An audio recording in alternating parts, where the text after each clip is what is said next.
So the Calcutta Cup isn't the only bit of silverware on offer today between two teams from north and south of the border.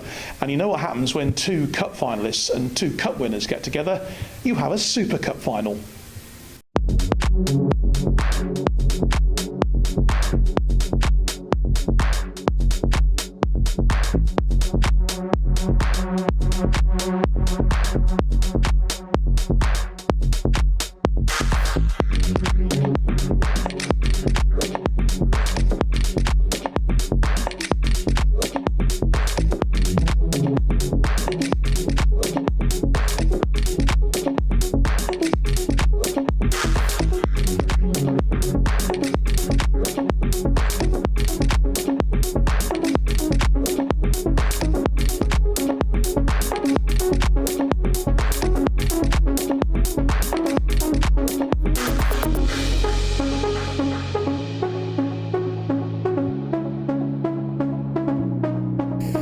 Yes, hello and welcome to our first BFBS live stream from sport for the year 2023, and we've come all the way to the Tory Glen Sports Centre here in Glasgow for this Super Cup final between Six Scots, the Army Reserve Cup winners, and they're taking on 4th Regiment RLC, who of course won the Army FA Cup. Both victorious in Aldershot last May, both free scoring, both scored 3 goals apiece. Victory of course for Six Scots against 4 Lancs by 3 goals to 1, and a victory for 4 Regiment beating Mercians, the 1 Mercian, by 3 goals to 2. Well, this final was originally of course scheduled to happen in September, but the tragic loss of Her Majesty Queen Elizabeth, of course, meant that all sport had to be postponed. So now here we are, once again, here in Glasgow to see this shootout between these two teams. Who's going to win? Well, let's hear now, shall we, from both teams. We'll start with Six Scots. So, Sergeant Kenny Kyle now, the team manager of Six Scots with me. Kenny, big day for the boys, isn't it, today, and to have a chance to win this lovely Super Cup? It's a nice opportunity. It's nice to be at home as well, although that brings with it its own challenges. But yeah, it should be a good occasion, good pitch out there, big expansive pitch that we can go out there and hopefully showcase ourselves. It's a long time, of course, since you won the Reserve Cup back in May down in Aldershot, so presumably a very different lineup from that day. Yeah, it's very different. I've had a couple of call-offs this morning due to illness and injury as well, so we've had to actually just restructure now before we even get out there, and we've still got people stuck in traffic. And how much would it mean to the lads to lift this trophy today? Yeah, well, we've already made a fair bit of history within the Royal Regiment of Scotland here by getting to this stage. You know, no other team from the Royal Regiment of Scotland has played in this fixture, so it's great for us, the reserve component of that, to obviously fulfil that on the football field. Well, good luck today. Thank you very much. I've got Staff Sergeant Aidan Day now with me, who's the manager of the 4th Regiment Royal Logistic Corps team. Aidan, I think there's quite a few changes, are there not, from the team maybe that won the cup back in May, but the lads must be looking forward to this. Oh yeah, definitely. They're very, very keen on it, and they've been looking forward to it, yeah, definitely. But there's some changes, but yeah, the guys are keen as mustard to get out there and come home with another, hopefully with another victory. Because you've got a very big success record quite recently, I think, haven't you, in military football? Well, that's it, yeah, we're in a number of cups, aren't we? So we're looking to hopefully bag this, and then we can move on and get through to the next round of the Army Cup final for this season as well, so yeah. Indoors, so you're playing the game on a 4G pitch indoors. Interesting? Yeah, definitely interesting. The good thing is it's flat, yeah, but the downside of it is the guys are going to have... It's a big pitch, I've just had a look at it, so... But the guys are fit, they've been keeping themselves fit, so it should be good. No problems with the weather, though? Well, that's it. Keeps the rains off, doesn't it? Little Glasgow weather, isn't it? Keeps it off us, yeah, so yeah, good. Good luck. Thank you. Cheers. So there's the view from the two dressing rooms. Let's find out now the latest, shall we, from our commentary team this afternoon. Great pleasure to welcome former Scottish Cup winner and Scottish international Gary Holt, who's alongside our commentator Kyle Dixon. Well, welcome to the Tory Glen Regional Sports Centre in Glasgow, and it's actually a little bit warmer than I would have expected in Glasgow, but we are inside, of course, for the Army Super Cup final, a match that was supposed to happen back in the fall, but due to the sad passing of Her Majesty Queen Elizabeth II, it was postponed. They decided February, well, we're going to stay inside in Scotland. One man who knows a lot about playing in Scotland, and we are very pleased to say, our co-commentator today, Gary Holt, used to play for Nottingham Forest, Norwich, Scottish international, and of course he was in the British Army himself as a chef, and you've won the Army Cup yourself, correct? 3 times, just the 3. So yeah, delighted to be here, great to get invited up, and hopefully looking forward to a really good game. Well, we are hoping it will be a very good game. We also know that both teams are very different than expected, let's say that much. There have been a lot of changes since the fall, and while the players will be coming out very, very shortly on this indoor pitch, let's run through the 2 teams, shall we, and make sure we know exactly who will be playing on both teams. We'll start with the designated home team, 6 Scots here in Glasgow, the reserve unit in this reserve versus regular battle, and as you can see on the screen, men to look out for. Number 11, Daniel McInnes. He scored twice in the Reserve Cup final last year, but we do know that, we're aware at the moment that he will be playing actually in the right back position. He was a striker last year due to player illnesses, let's say, and yeah, other players to take note of. I just want to mention William McPhail. We believe this will be his final game for 6 Scots, and well, hopefully for him, he goes out with a bang. We'll move on then to 4 Regiment RLC, and we mentioned the goal scorer on 6 Scots. We'll be remiss not to mention the goal scorer for 4 Regiment RLC. Number 9, Terence Guffey, scored a hat-trick in the Army Challenge Cup final last year. Can he do the same again today? They will be hoping for Regiment RLC. The rest of the team, well, there are some noticeable absences. We were hoping to see a few Army players, few RLC players, but for one reason or another, they're not in the team today. So there are some fill-ins, let's say. So let's see if 4 Regiment RLC have got the squad depth to back it up. I'm expecting a good game today, Gary.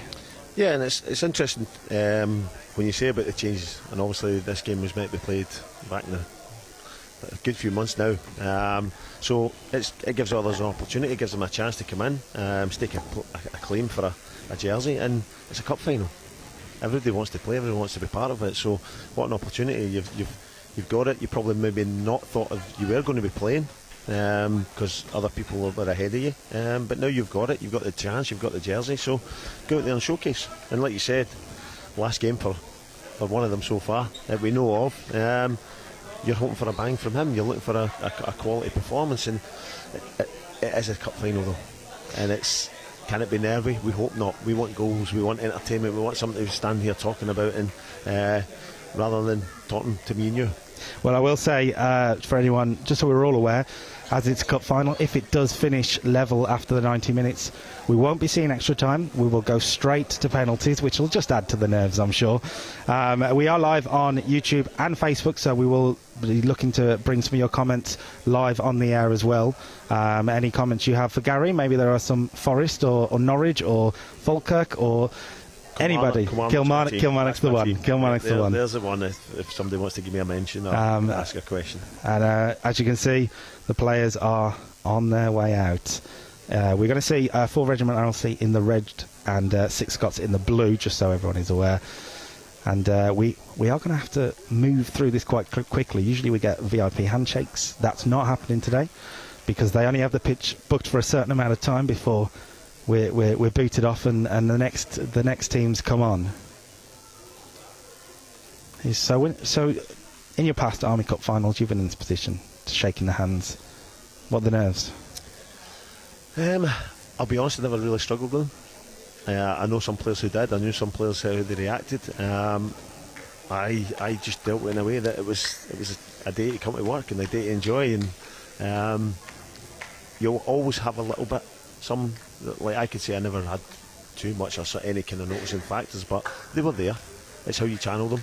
If you get too hyped up, the nervous energy takes over, and that's why you see players cramping in finals and big games, because the nervous energy, the tension, they can't release it, they can't use it in the right way. So hopefully there'll be not so much nerves, just go out and enjoy the game. It's a new surface here at the Tory Glen Arena, which is good. So It's probably the first cup final that's been on it, so it should be a good game. Do you think the indoor arena is going to make any difference? Because they were planned to play on a 5G pitch outside originally. 5G. Well, it's not 4G. Sorry. No, it's 3G. It's okay. the next generation 3G. Is it going to make any difference? It makes a difference in the way the ball bounces, right? But indoors, there's no wind, there's no conditions to battle with, which is fortunate. As you know, it's February, it's Scotland, it's cold, it's wet, and it can be windy. So you can't blame that today. No team can say we can play with the wind or against the wind first half to second half. So it should be an entertaining game. And like I said, the surface is brand new, so go and enjoy it. This is the third Army Super Cup final to be played outside of Aldershot. I'm sure a lot of people out there are going, where's Aldershot? What's happening? This is the second time we're in Glasgow as well. The only other time was in 2018 when they went to Estonia, Tallinn. They played this fixture. For anyone who wants more on that, it's on the website, forces.net/sport. Comments are coming in, so we'll have a quick read, shall we? A lot of support for Kyle Dorleone, who plays for the 4 Regiment RLC, as well as Micus Pia, also on the 4 Regiment RLC, over on YouTube. And Gaurav Jalan says, best of luck to the two teams. Well, luck might be a big part of this. The right moment, right piece of luck, and you get a goal. Yeah, but I want to hopefully it's not an official make a decision. The best games, the best cup finals are where the referee just goes unnoticed and the line assistant referees don't get involved. The standard of refereeing is of the highest quality. It's getting better and better. So hopefully it is an individual bit of skill or a bit of brilliance from a team or a set play that's been worked on, not a decision that's going to cost somebody a chance at glory. Well, perfectly segued. Let's mention the referee, shall we? Staff Sergeant Jimmy Garsrud. He qualified as an Army FA referee in 2018. He officiates in the North West Counties Football League. And last year he was a referee for UCAF Women's President's Cup match against the Dutch. So he has some big match experience. He is the guy in the middle today. And it will be 6 Scots who get us underway. They will be kicking from right to left, as you will see it. And they are looking like setting up 3 at the back as well. We are underway in the Army Super Cup final, and it's an early lump forward. Pass. Pass. We'll go with pass. Of course, this is the first of 2 England versus Scotland battles, let's say. This is the main event. The second bit comes later, but this is the real main event for any of those players and anyone in this arena today. Goalkeeper having a first early touch of the ball. Terence Coffey really pushing him. I think it's something to be noticed is when the long ball's played into the channels and over the top, it's not going to run through the keepers as easy. It does bounce and hold up, so I think the defender there just caught out. He's wanting his keeper to come and get it, and he just was aware that, no, I need to put a foot in it. No time to mess around with it. No. Not at the back. So 6 Scots then are your reserve team today, and this battle of reserves versus regulars every year has been happening since 2015. The first time a reserve team actually won this final was in 2019, so we had 3 years of regular dominance, and then 4 Lancs, well, they broke it. Chance early, shot through, and the goalkeeper seemed to have made a mess of it at first, Joe Gill, but he's managed to get hold of it in the end. An early chance, half a chance. Great run by Ryan Campbell. Really good run in behind, and that's what you're going to need. No point just playing in front of people. Got in behind, great ball across. Keeper probably not happy with his first touch of the ball, but he redeemed himself there. Ryan Campbell is a key player for 6 Scots, by the way. Quite interestingly, he has a degree in criminology. So a clever boy as well as a talented footballer. Very clever boy. Has history in football in Scotland. He's currently a youth academy coach for Greenock Morton, I believe. And 6 Scots are having all the early running at the moment. Chance maybe to get some men in the box. Really strong tackle. Won the ball, and maybe a chance for 4 Regiment to break. It's not the pass they were looking for, but Micus Pierre can break. Men coming forward in red shirts.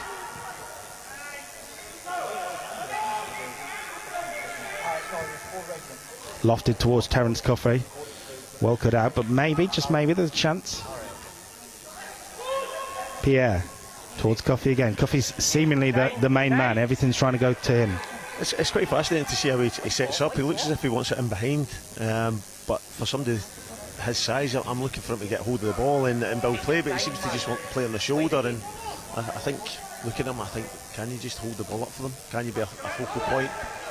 Lofted in behind the number 17 here. Up front for for 6 Scots, number 3, by the way, at the moment, which is Martin Orr. That has come as a surprise to us because our research says he's usually a right back.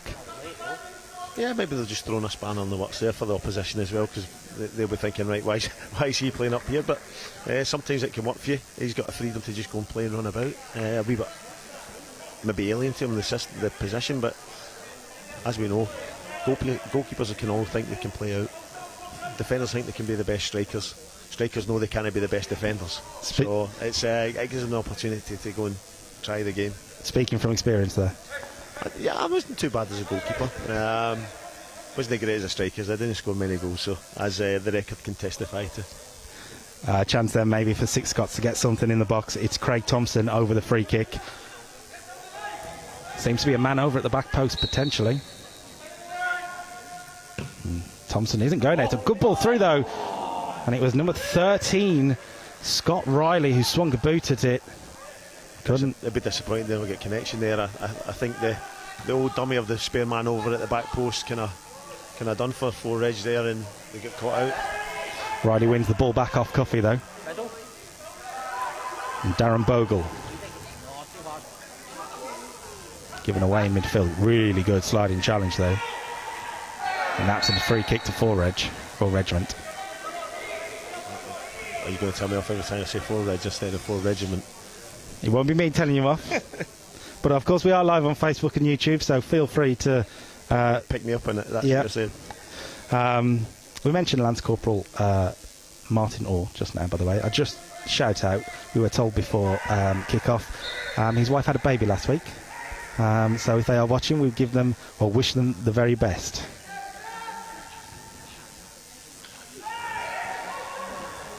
Really scrappy play from the free kick, and 6 Scots might look to break here. I've got to say, I think 6 Scots are the ones that have probably handled the occasion better in this early stages. The kind of nerves seem to be with the 4 Regiment. So I think 6 Scots and the staff will be delighted how the game's started so far. And they've had their 2 chances, they've settled well, they've kept the ball well. They just need to make it tell. That's good play from Pierre. Charles Asai going the wrong way in a lot of ways. Really smart turn though, and he's over the top towards Coffey. Is he onside? Can't quite see the flag from where we are, but the chest control meant it didn't matter in the end. Good position with the goalkeeper, read the flight of the ball well, and he came out and collected. But that just shows it. Andy Curry McLean, it was the goalkeeper. Yeah, done really well there. Good ball over towards Orr. And again, good positioning from both number 1s at the moment. Joe Gill that time getting the recognition, I think. That's in towards Asai. And here is the danger man for 6 Scots. Ryan Campbell thought he was fouled. The referee took a minute. I don't think he's given the free kick. No, though. I think he just slipped as he went past and hurt his ankle. Maybe Achilles there, but hopefully it's nothing serious. He looks a threat. He looks a real threat. He looks a real threat so far. He started the game really well, Ryan Campbell. He is a regular for the Army Reserve team. He's an important part of the infantry team too, which won Massey Division 1 last year. So he's a man who can change games. He also has a UEFA C licence. So you never know, he might be an Army Reserve manager in the future.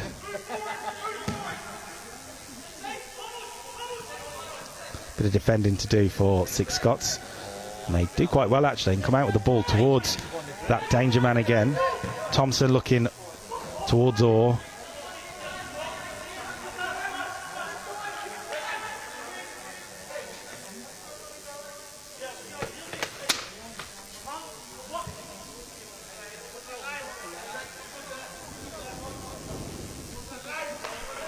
We had a few technical issues there, but we're back, we're good.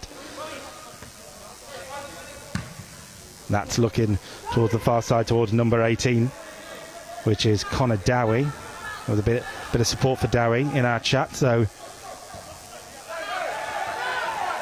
They haven't really got him on the ball yet, though. They haven't got No. So that's the first time they've tried to switch the play and get him on the ball, so...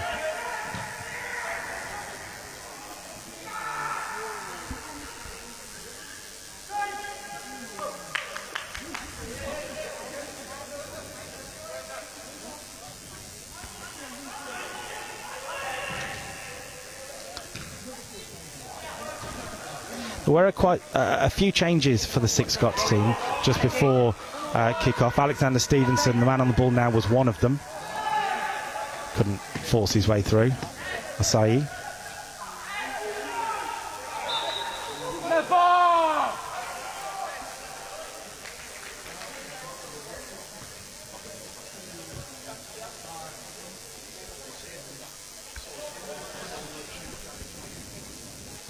There seem to be a few minor audio problems. I do apologise if you're having any issues. Our head of sport, John Knighton, is working very hard to try and sort things out in the background. But we'll crack on with the game, and finally a bit of positional dominance for 4 Regiment RLC as they come forward. And there's the ball wide.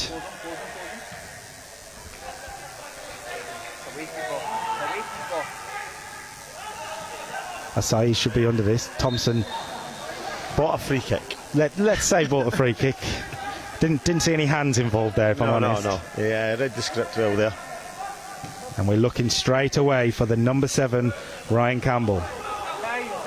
It's very smart, really, for Six Scots. It's simple, but you've got a player like that you're using. It's called realistic football. Not tippy-tappy, not understanding where the best players are, get it to the best players as quickly as possible, and let them go and make things happen. We don't, and I keep going on about this at any level. People want to play the way Man City play, but Man City have got £1 billion worth of talent. Use the tools that you've got. These guys have got good tools. Go and use them. Get the ball early to them, and that's what Six Scots are doing. They're getting it to their danger players, and they're causing a bit of trouble for the opposition. Well, we all love to see goals that go in after 15 passes, but at the same time, a goal is a goal, no matter what happens, no matter how it gets there. And the record tomorrow morning, the record books are just going to say, could be PR goal. Doesn't tell you how it went in. Yeah. So it's one of those things. Yeah, we all want to see the perfect goal and the beautiful goal, but a goal's a goal. Really good ball wide. He's going to come inside too. That's looking for Cuffey. Smart play. And Terence Cuffey might be in here. Just scuffed his shot. Yeah, couldn't catch the shot well, but body's in front of it for Six Scots, which they'll be pleased with. And now they look to break too. Both sides putting everything into every challenge at the moment. And here's Sean Begbie into Campbell again. Campbell's looking for Orr. It's almost like swap the two of them there. You want Orr playing Campbell in. He's the one who's got the pace and the agility to get through. I think Orr's more of a link play. And it was good play, but I just don't think Orr's got the legs to make that run into the channel. Both sides setting up with quite similar formations as well, I think. 5 across the midfield and packing that midfield, which we hope will make for a more exciting game, not the tense, tight game. Ball over the top towards number 50. I think he looked offside. He was. The Six Scots team have kind of been thrown into a bit of disarray today because I think they were expecting that Private Kevin Nielsen would start the game today, but unfortunately due to illness he's not here. He's a big miss for Six Scots, former Annan Athletic player, so he has pedigree, let's say, which not all teams at this level do. Yeah, it's a big miss, but we touched on it before the game and we said about players getting an opportunity, and either side at the moment you couldn't say anyone's letting them down. I would imagine 4 Regiment would like a wee bit more composure on the ball, so a wee bit get there and hit it rather than putting your foot on it and playing, because I think they've got some really good ball players but they're not just showing it yet, whereas Six Scots have certainly been the dominant side. It's in towards Orr. Can he spin? He's got away. Martin Orr with a chance, and it's off the line. It's a brilliant defending. It is absolutely brilliant defending there. But Martin Orr, Neely, a week after having a baby, nearly opened the scoring.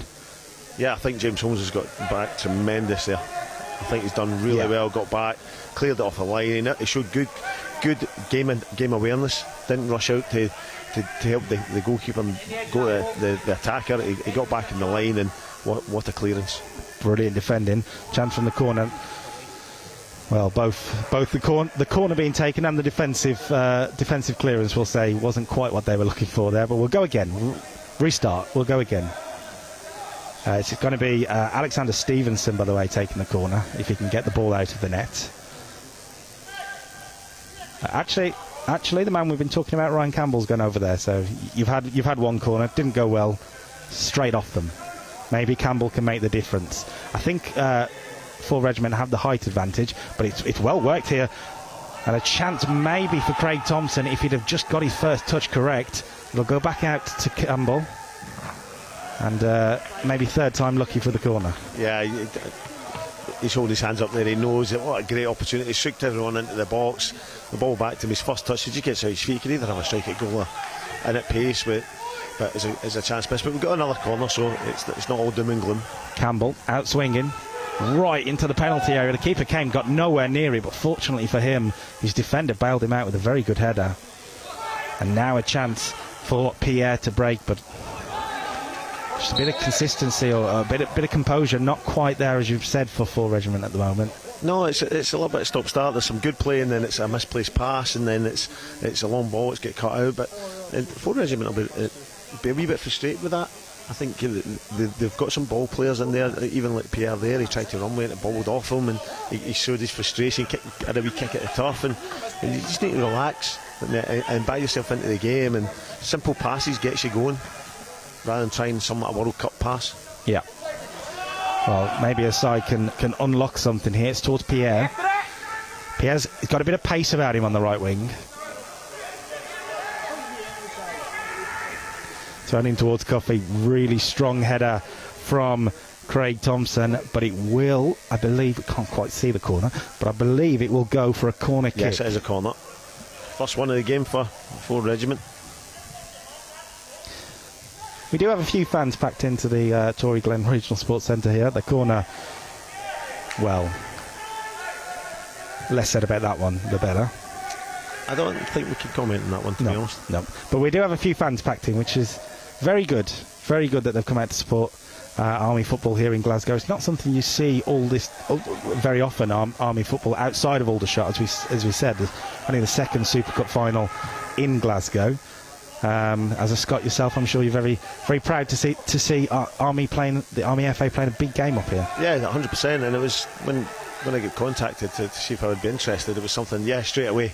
Let's come and do it and be part of it, and it's brilliant. Chance for Osei. He's going to go for it from some range. It's a great effort and a wonderful save by Andy Curry-McLean, and that is the closest we've come. To be fair, I actually thought he'd done him there. I thought he was just off his line too much, but he's managed to get up, and what a strong right hand just to tip it away, because I think he might have thought, I might be done here, I'm just off my line too far, but what a save. Pierre to take the corner. Full Regiment starting to get into a bit of a groove now.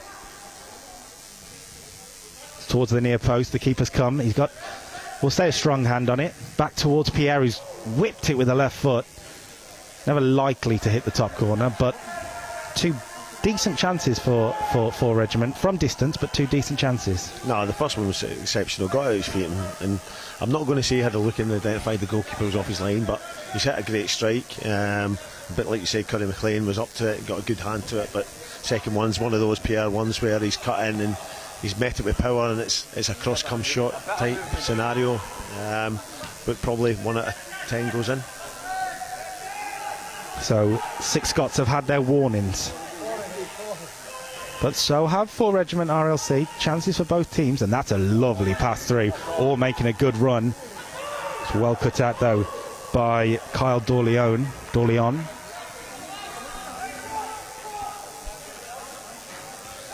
We're speaking about Martin Orr. He's starting to make these smart little runs now, and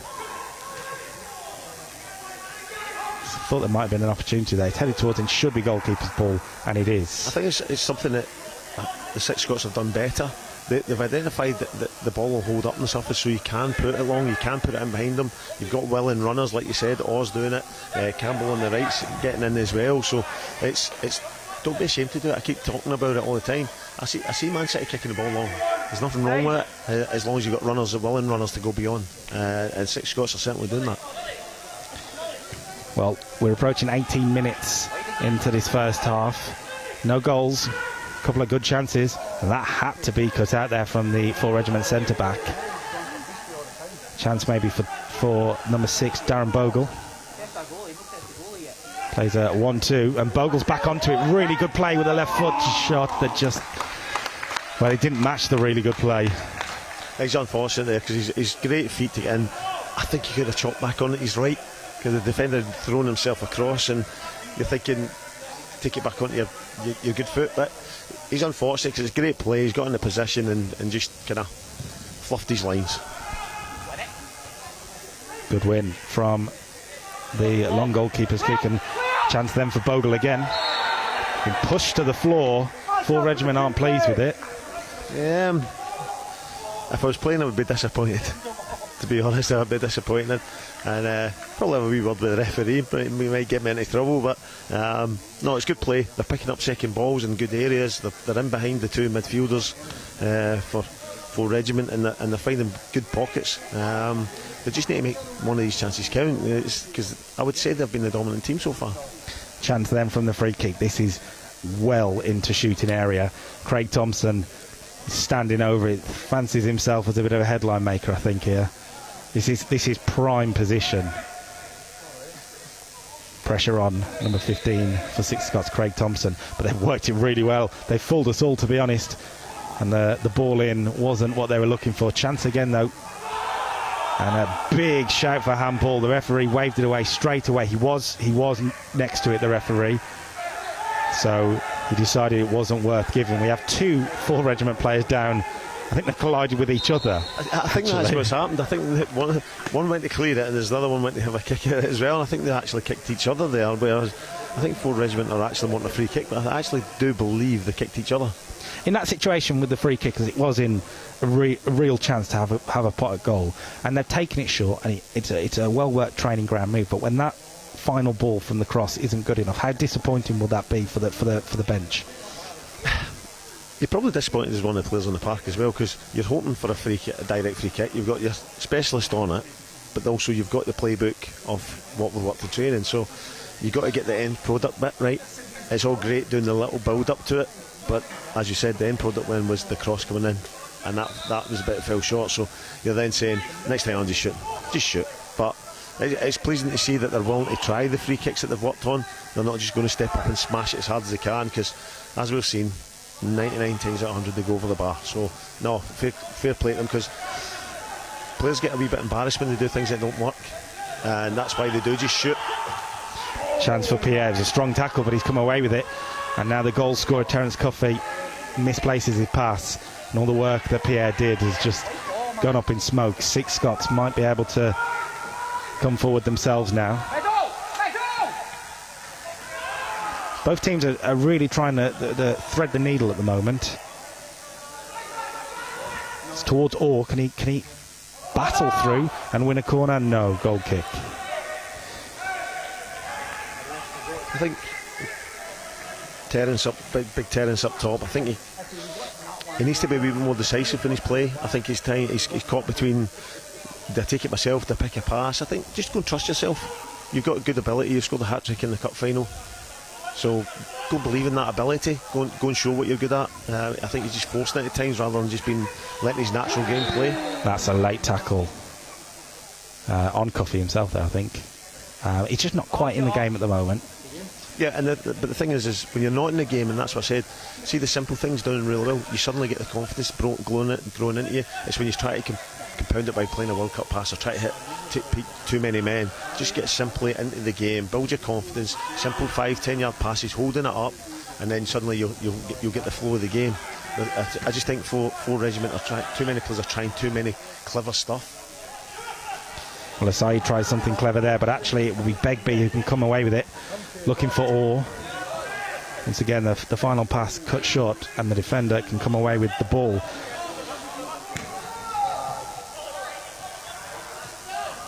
just needs someone to get hold of it in the midfield and really take control of the game. Thompson's pass for a second looked like it could have been a bit wayward, but Six Scots come forward once again.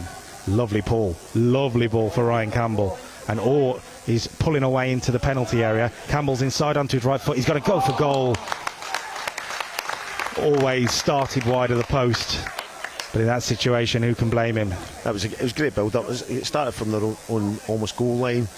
Craig Thompson gets it again. He hits a great ball in, and it was great play. You just want an end product. We're looking for that end product, that wee bit of composure, and you've just fallen off that wee bit, and it's went high wide and not very handsome. You ever had any one of those where it's come for a shooting opportunity and you've... I've scored a few goals in my time. I'll let you go on the old Google them, shall we say.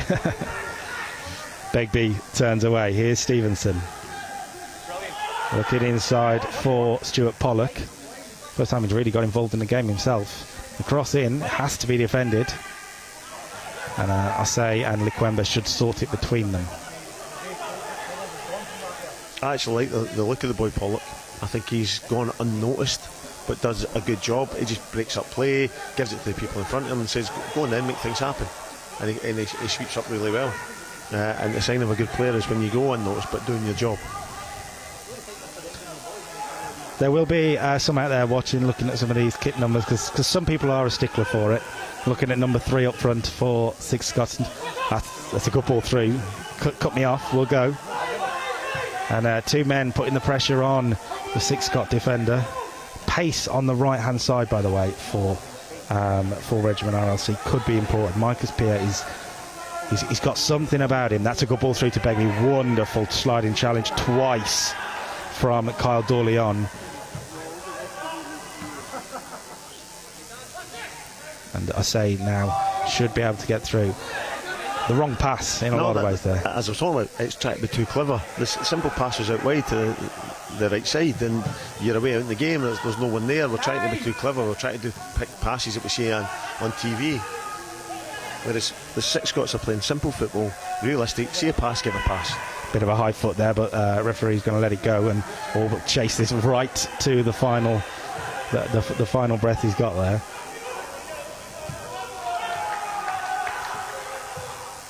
Likwemba's clearance isn't the greatest,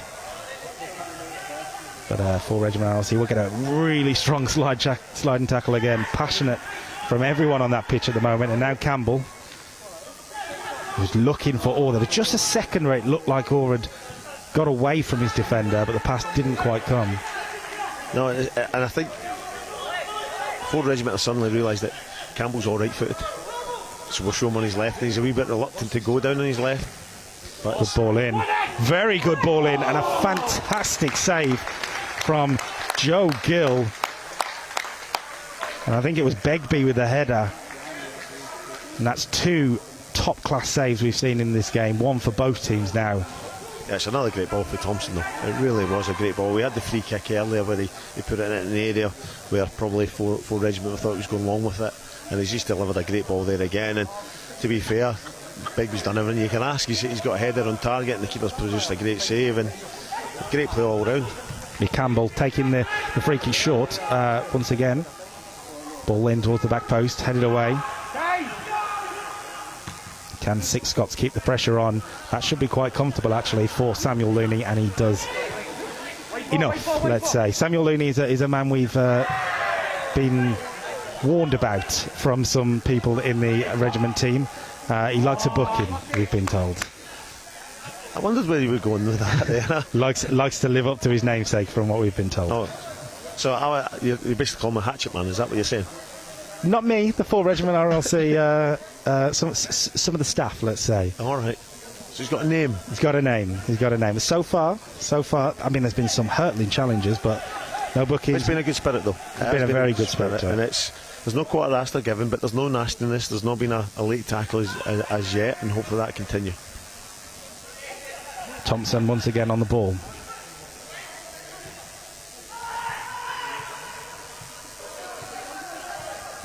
That's a good ball for Campbell. He might just have a second, a bit of space. He's into the penalty area. Campbell with a shot, charged down, and an acrobatic clearance.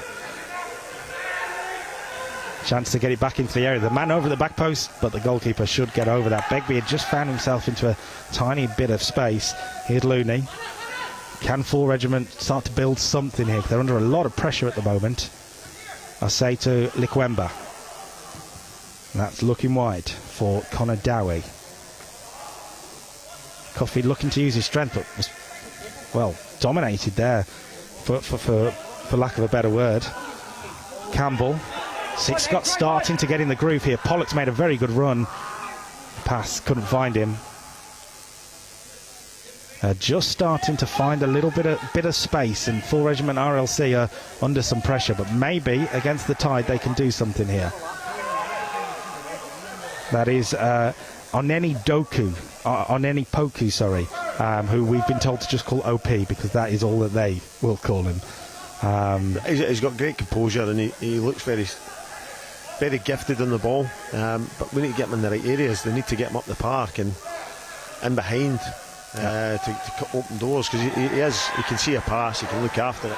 I say thought he was fouled there. Referee says play on, and Begbie comes away with it, looking for Orr.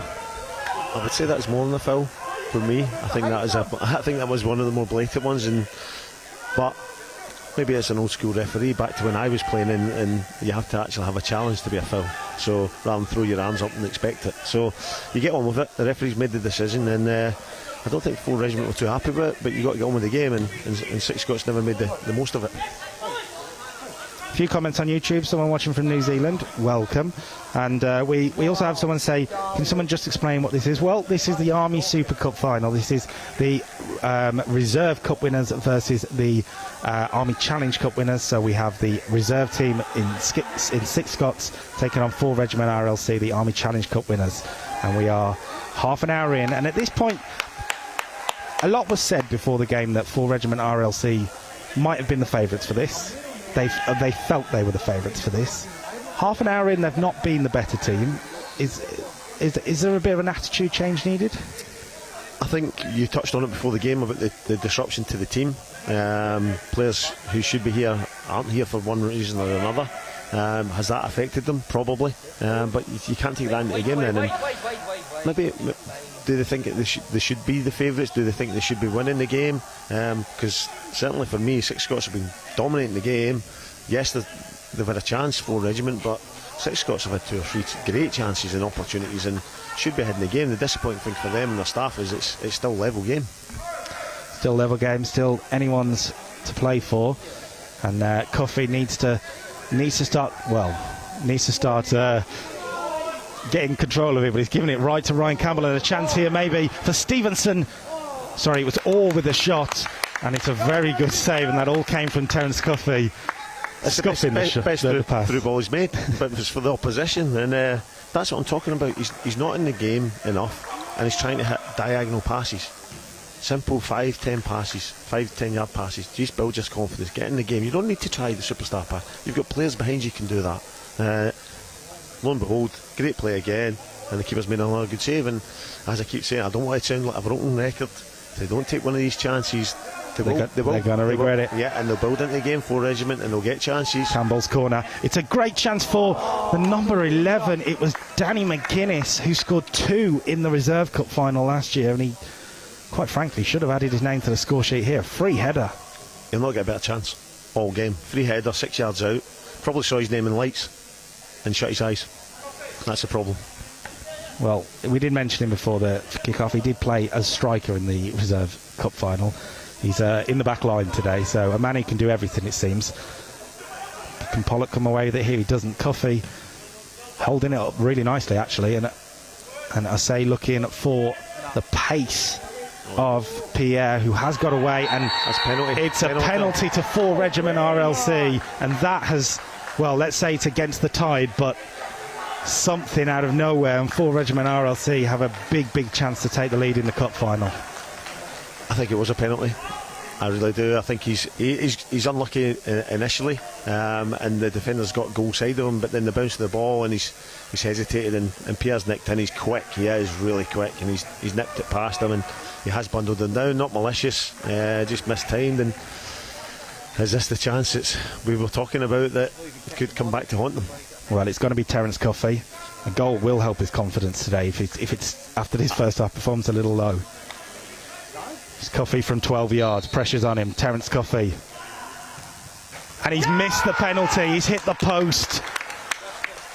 Huge chance for 4 Regiment at RLC. Gone begging. And Terence Coffey, who scored the hat-trick last year, had a big chance and he's hit the post. I'm going to say something. I wouldn't let him take it. I think he's not been in the game. I don't think he's playing well enough to have the confidence. And you don't give an unconfident player a chance to hit a penalty. Not for me. You give it to one of the other players that's playing well, one of the midfielders who's getting on the ball and making passes. I know he's a striker, but he didn't look confident. He's not looked confident, and he might say he hit it well, but I just didn't fancy him, to be honest. Well, a big let off for Six Scots, that needs to be said. And well, 4 Regiment RLC, quite frankly, should be in front. They are not. That will come for Campbell. For 4 Regiment RLC, I mean, it does show that they can create.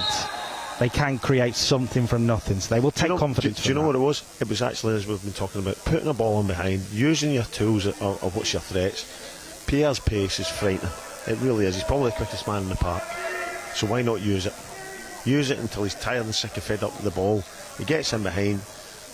The lad was unlucky because the bounce of the ball broke Pierre's way, and then he's managed to toe poke it past him and bring him down. Just keep doing it. Don't try and hit his feet. Hit the space. Let him run on it. Yeah, poor William McPhail in his final game for Six Scots. He's got a test with Pierre on the right hand side. It's been whipped in by Thompson. Pollock's underneath it. Great layoff to the referee. I was going to say that before the start. Do you not think it's a bit too close, a colour clash, the referee and Six Scots? Potentially.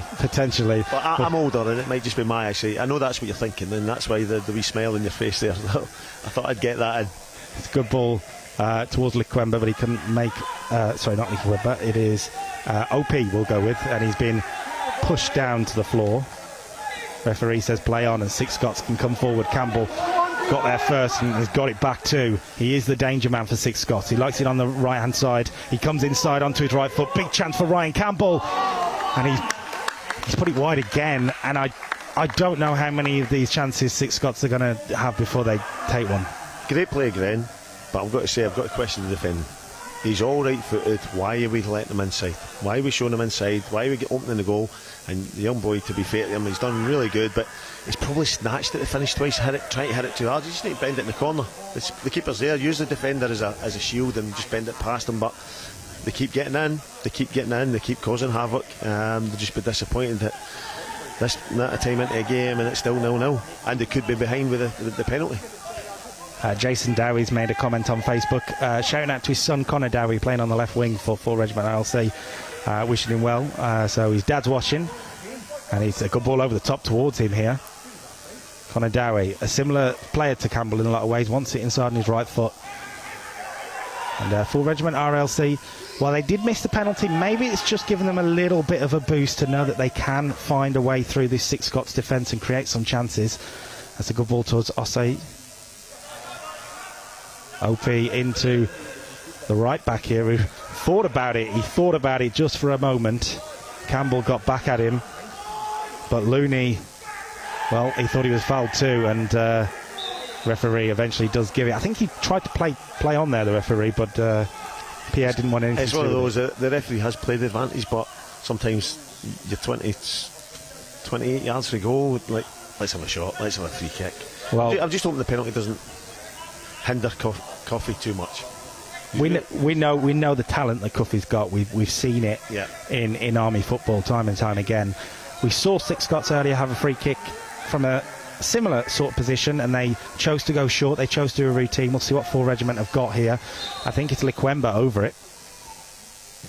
It's towards the penalty area. Actually, it was a cross towards the 4 Regiment players that had packed into the penalty area. Again, feel like should be having a shot at goal there. Have a shot at goal. Get a wee bit of excitement. Make the keeper make a save. Give the team a lift. You just put a cross in into an area where. Sorry, shot there, and the goalkeeper will watch it wide. And you've just played into kind of 6 Scotts strength. They're big boys at the back. Go in, it's food and drink them, put it in the area, we'll just head that way. Didn't challenge them. So get a shot at goal. Like I said, there was about 28 yards for goal. Something to make an aim for themselves. Go and hit the target and see what comes. Gary Ferdinand on YouTube says, bring on Rio in the second half. I actually think he's talking about Ralph Ralph Ferdinand, who I guess has the nickname Rio. I wonder why. Liquemba now. You'll get to know that, obviously, when you're young. Baby that you have at home yourself. So watching these kids' films and that as you grow up, you get to see all these movies and stuff, shall I say. So you'll get to know who Ferdinand is. Four Regiment have started to really come into the game now as we are towards the closing stages of this first half. They're starting to get on the ball more. As I've said, that 6 Scots come forward. Or it's a really great chance. And it's just not got the composure in the finish, but they are creating so many chances, 6 Scots. And here's a question for you. What if Rio's no centre half? We'll find out. We will find out potentially in the second half. Here's OP. It's a really good run from the regiment number 7. And he's dug out some sort of a cross. It's great feet down the line to get away from the boy. Pollock was the man who intercepted it. And we mentioned at the start of the game, you don't have time to take any chances at the back. Well, 6 Scots nearly proved that there. We're approaching the 40-minute mark. It's a game that, in a way, needs a goal just to really liven it up. We're getting into that period now, aren't we, where half-time team talks can change just depending on one moment. Yeah, but it's not been a dull game. No.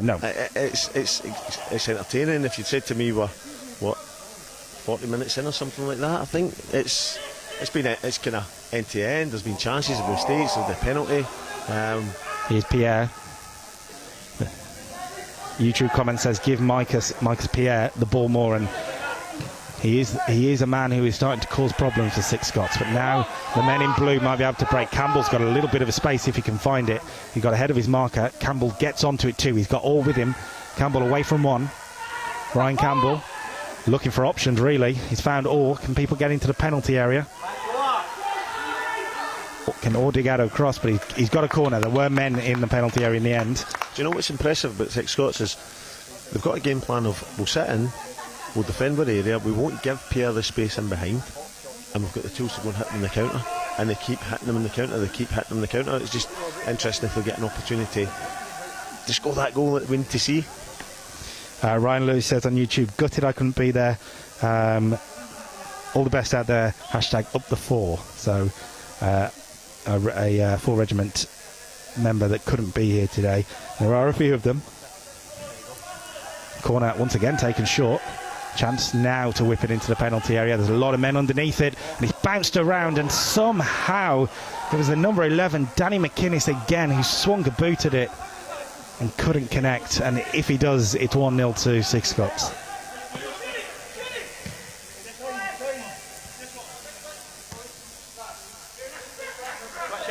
Thompson getting on the ball again. He's starting to pull some strings in this first half, Craig Thompson.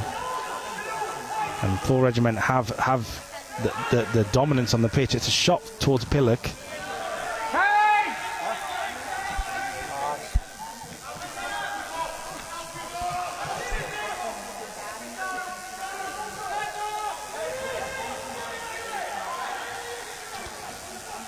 Six Scots going a little bit more attacking as we come to the end of the first half here. They know the chances they've had, they really don't want to be going in at half-time at 0-0.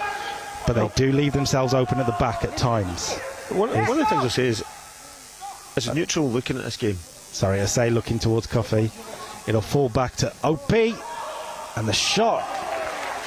Well, it was bending. It's one of those, I don't think a keeper can take a chance and leave it.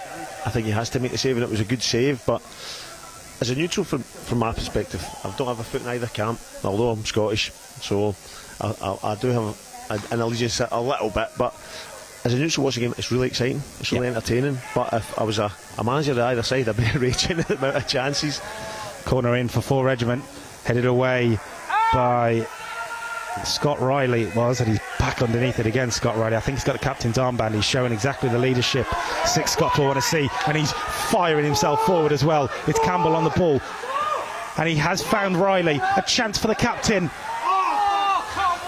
I think after all of that running, I think his legs just couldn't quite go anymore. To be fair, I think he's got away with a foul in the defensive half, but he's shown great desire and power to get up there, but he totally flipped his lines. Here's Begbie. Big shouts of man on in front of us in the crowd. The referee says that Likwemba won the ball there, and that's looking over the top towards Coffey. Thompson does enough and demands more from his players straight away. I think Thompson's been the best player. I know Campbell's caught the eye, but I think Thompson's just his all-round play. He's on the ball, his defensive qualities, and in there you see that hunger, that desire. He wants to win this game. I know they all do, but he's shown it in abundance. Shout of handball there maybe against Coffey. Referee lets it go. And Six Scots look to end the first half with some success potentially. I say he's been pulled back there. It arguably was a free kick, but in the pro game, that's a booking. It's a booking. He's took one for the team. He's took him out. It's a booking. But the referee, I think the referee's been a good game. I think he's let it flow. I think he's missed a couple for both teams, which is fine. It evens out. No, but it's fine. You don't mind it then. But for the amount of minutes we've had in the game, and we've hardly noticed them, is something I spoke about beforehand. I think he's got the right decisions correct, and it's been a good flow to the game. Well, a chance then maybe to get one into the penalty area. It is Thompson who's shown quality with that right boot. And once again, it's into a very, very good area, and he's heading across the box, and somehow Martin Orr, well, I mean, it came back off the post, and Martin Orr must be thinking, how has he not opened the score sheet, opened the scoring? I'll give him a wee bit of... It's hard there because it's skipped off the top. It's a great header, really good header. Hit the post, and you've got to react, and it's that reaction. It's not had a chance to think about it like a pass or a cross ball, and he's just unlucky that his reaction is just not put it in the net. Good play to bring full regiment forward now, and it's a chance for Dowie. He did look towards the penalty area, but will recycle, will go again. Gives me a chance to point out a comment on YouTube from Jenny Duncan for William McPhail. Both her and Charlie are watching. Charlie is his son, and my research note told me William McPhail is an Arsenal fan, his son a Rangers fan. So I don't like either. I'm a Koala fan and I like Man U. But each to their own. I don't mind. Each to their own. So it's good to hear from them. Coffey brought it down well, but he did come from an offside position. I think it was handball. Oh, yeah, you are right, handball. And Coffey is not happy about it. It wasn't an intentional one, but here, who knows what the rule is on handball. Thompson's looked over the top straight away. It's early towards Campbell. It was great vision from Thompson once again, and Campbell, I mean, he's gonna have a shot. Why not? And why not indeed? And there is the half-time whistle. A game of chances for both teams. Lots for Six Scots, a few for 4 Regiment RLC. Quite frankly, I'm surprised it's 0-0, but it is. And well, another 45 minutes, and if it stays the same, we're looking at penalties. Hope not, because the play warrants some goals. And it's like I said, as a manager, I'm looking at it, I'm thinking both sides are giving away too many chances, too many opportunities. So defensively, we've got to tighten up. But as a neutral watching, I'm thinking, what a great game of football for 45 minutes. Great advert for it. Six Scots will be really disappointed they're not winning the game, and probably should have put it to bed, to be honest. But they gave 4 Regiment a chance with the penalty. It's still 0-0 because he's missed it. But as the game gets longer into it and they get tired, who's going to have the stamina to go and keep going? And Six Scots, like you said, the game should be dead and buried.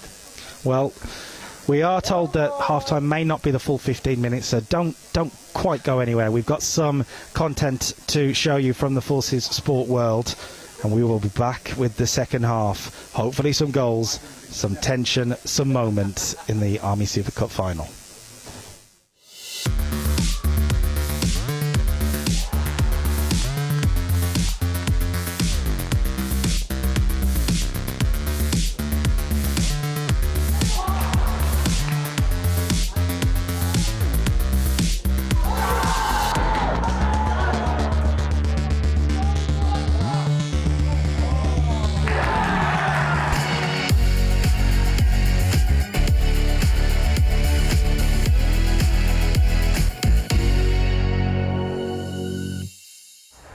UCAF football has a busy 12 months ahead, with fixtures against the Irish Defence Force and the German Bundeswehr on the cards, plus the small matter of trying to win back the Kentish Cup.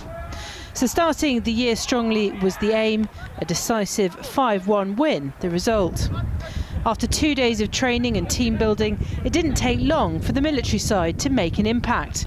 Sean Thompson getting things underway with this wonder strike inside the first 15 minutes. Scott McCarthy may have regretted not shooting sooner here, but only minutes later he connected with Jake Gosling, disorientating the uni defence for the second UCAF goal.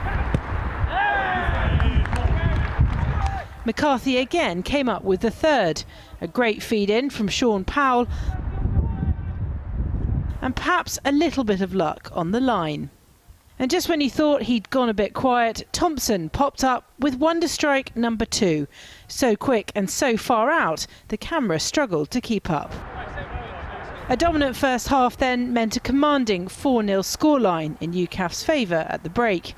The second half wasn't quite as free-flowing, but the men in white went through the motions and waited for the opposition to get frustrated. When Greg Peel was brought down in the box, it was no surprise that Gosling was called up to convert. He calmly delivered to make it 5-0. The students were awarded a penalty of their own after a sliding Brodie Gray tackle resulted in a yellow card. Taken successfully by Haben Sampson, but the home team hadn't given themselves nearly enough chances to catch the armed forces, and the game ended 5-1. Kath Brazier, Forces News, South Wales.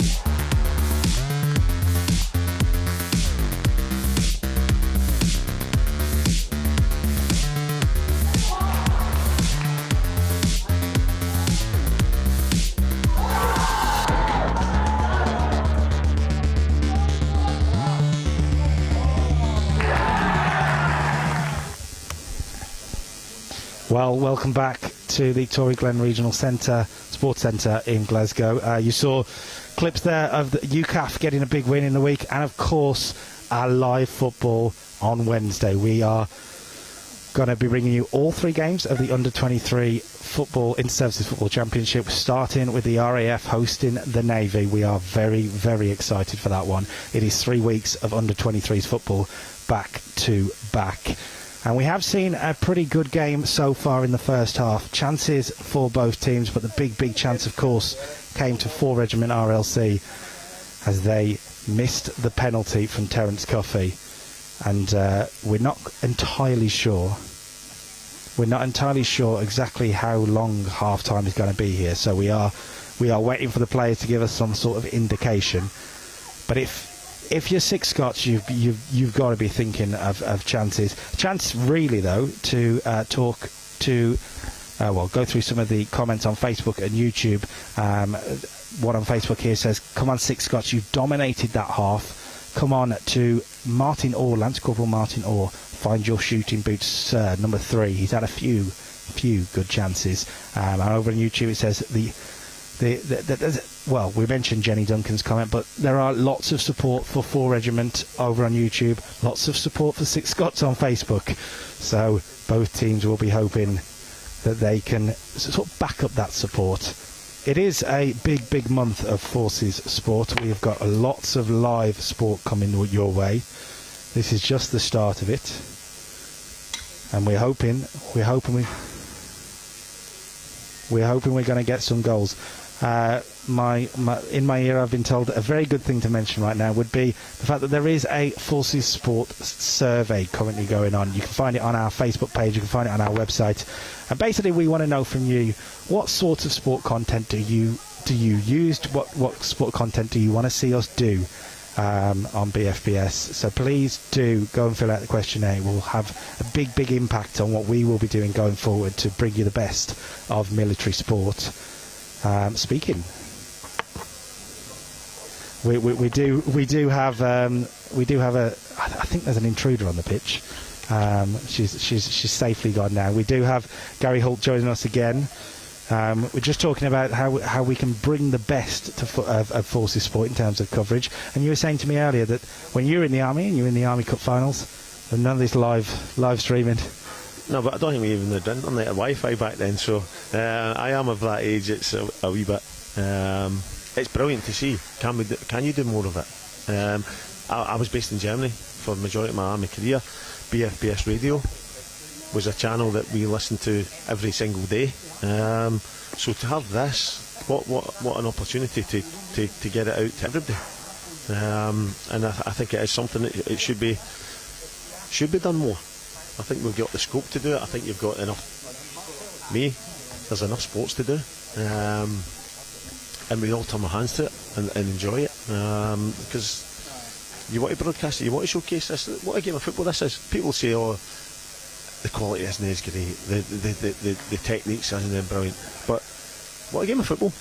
Chances at either end, mistakes at either end, good play as well mixed in with it. So why don't we showcase enough more of it? We have seen a very good game in this first half. We're hoping for the same thing. I will just mention it is a big year of Forces Sport as well, and there are a lot of things going on in the background, but I can say that there will be some first time ever sports live stream this year. I'm not going to reveal any more than that until we get the announcement out there, but just a teaser that there is some big stuff on the way. And on the way here, the second half, we are just about ready to go. And it's a big half of football for these players, because to win something like an Army Super Cup, to be known as the best of the best in a lot of ways. Let me tell you, I won it 3 years in a row. My regiment won it 5 years. Never be done. I don't think it'll ever be beaten or done. I don't think it has been. We were a phenomenal football side with some unbelievable players.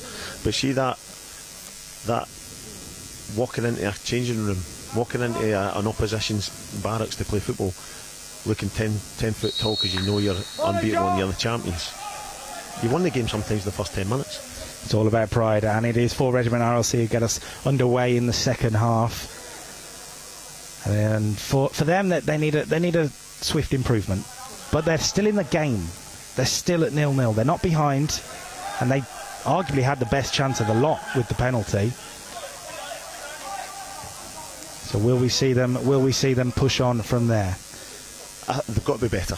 I know I've talked about the chances in the game, but 6 Scots should be 4. For me, should be 4 up with the opportunities. It's a good ball towards Campbell, who's plucked it out of the sky one way or another. Campbell looking for options.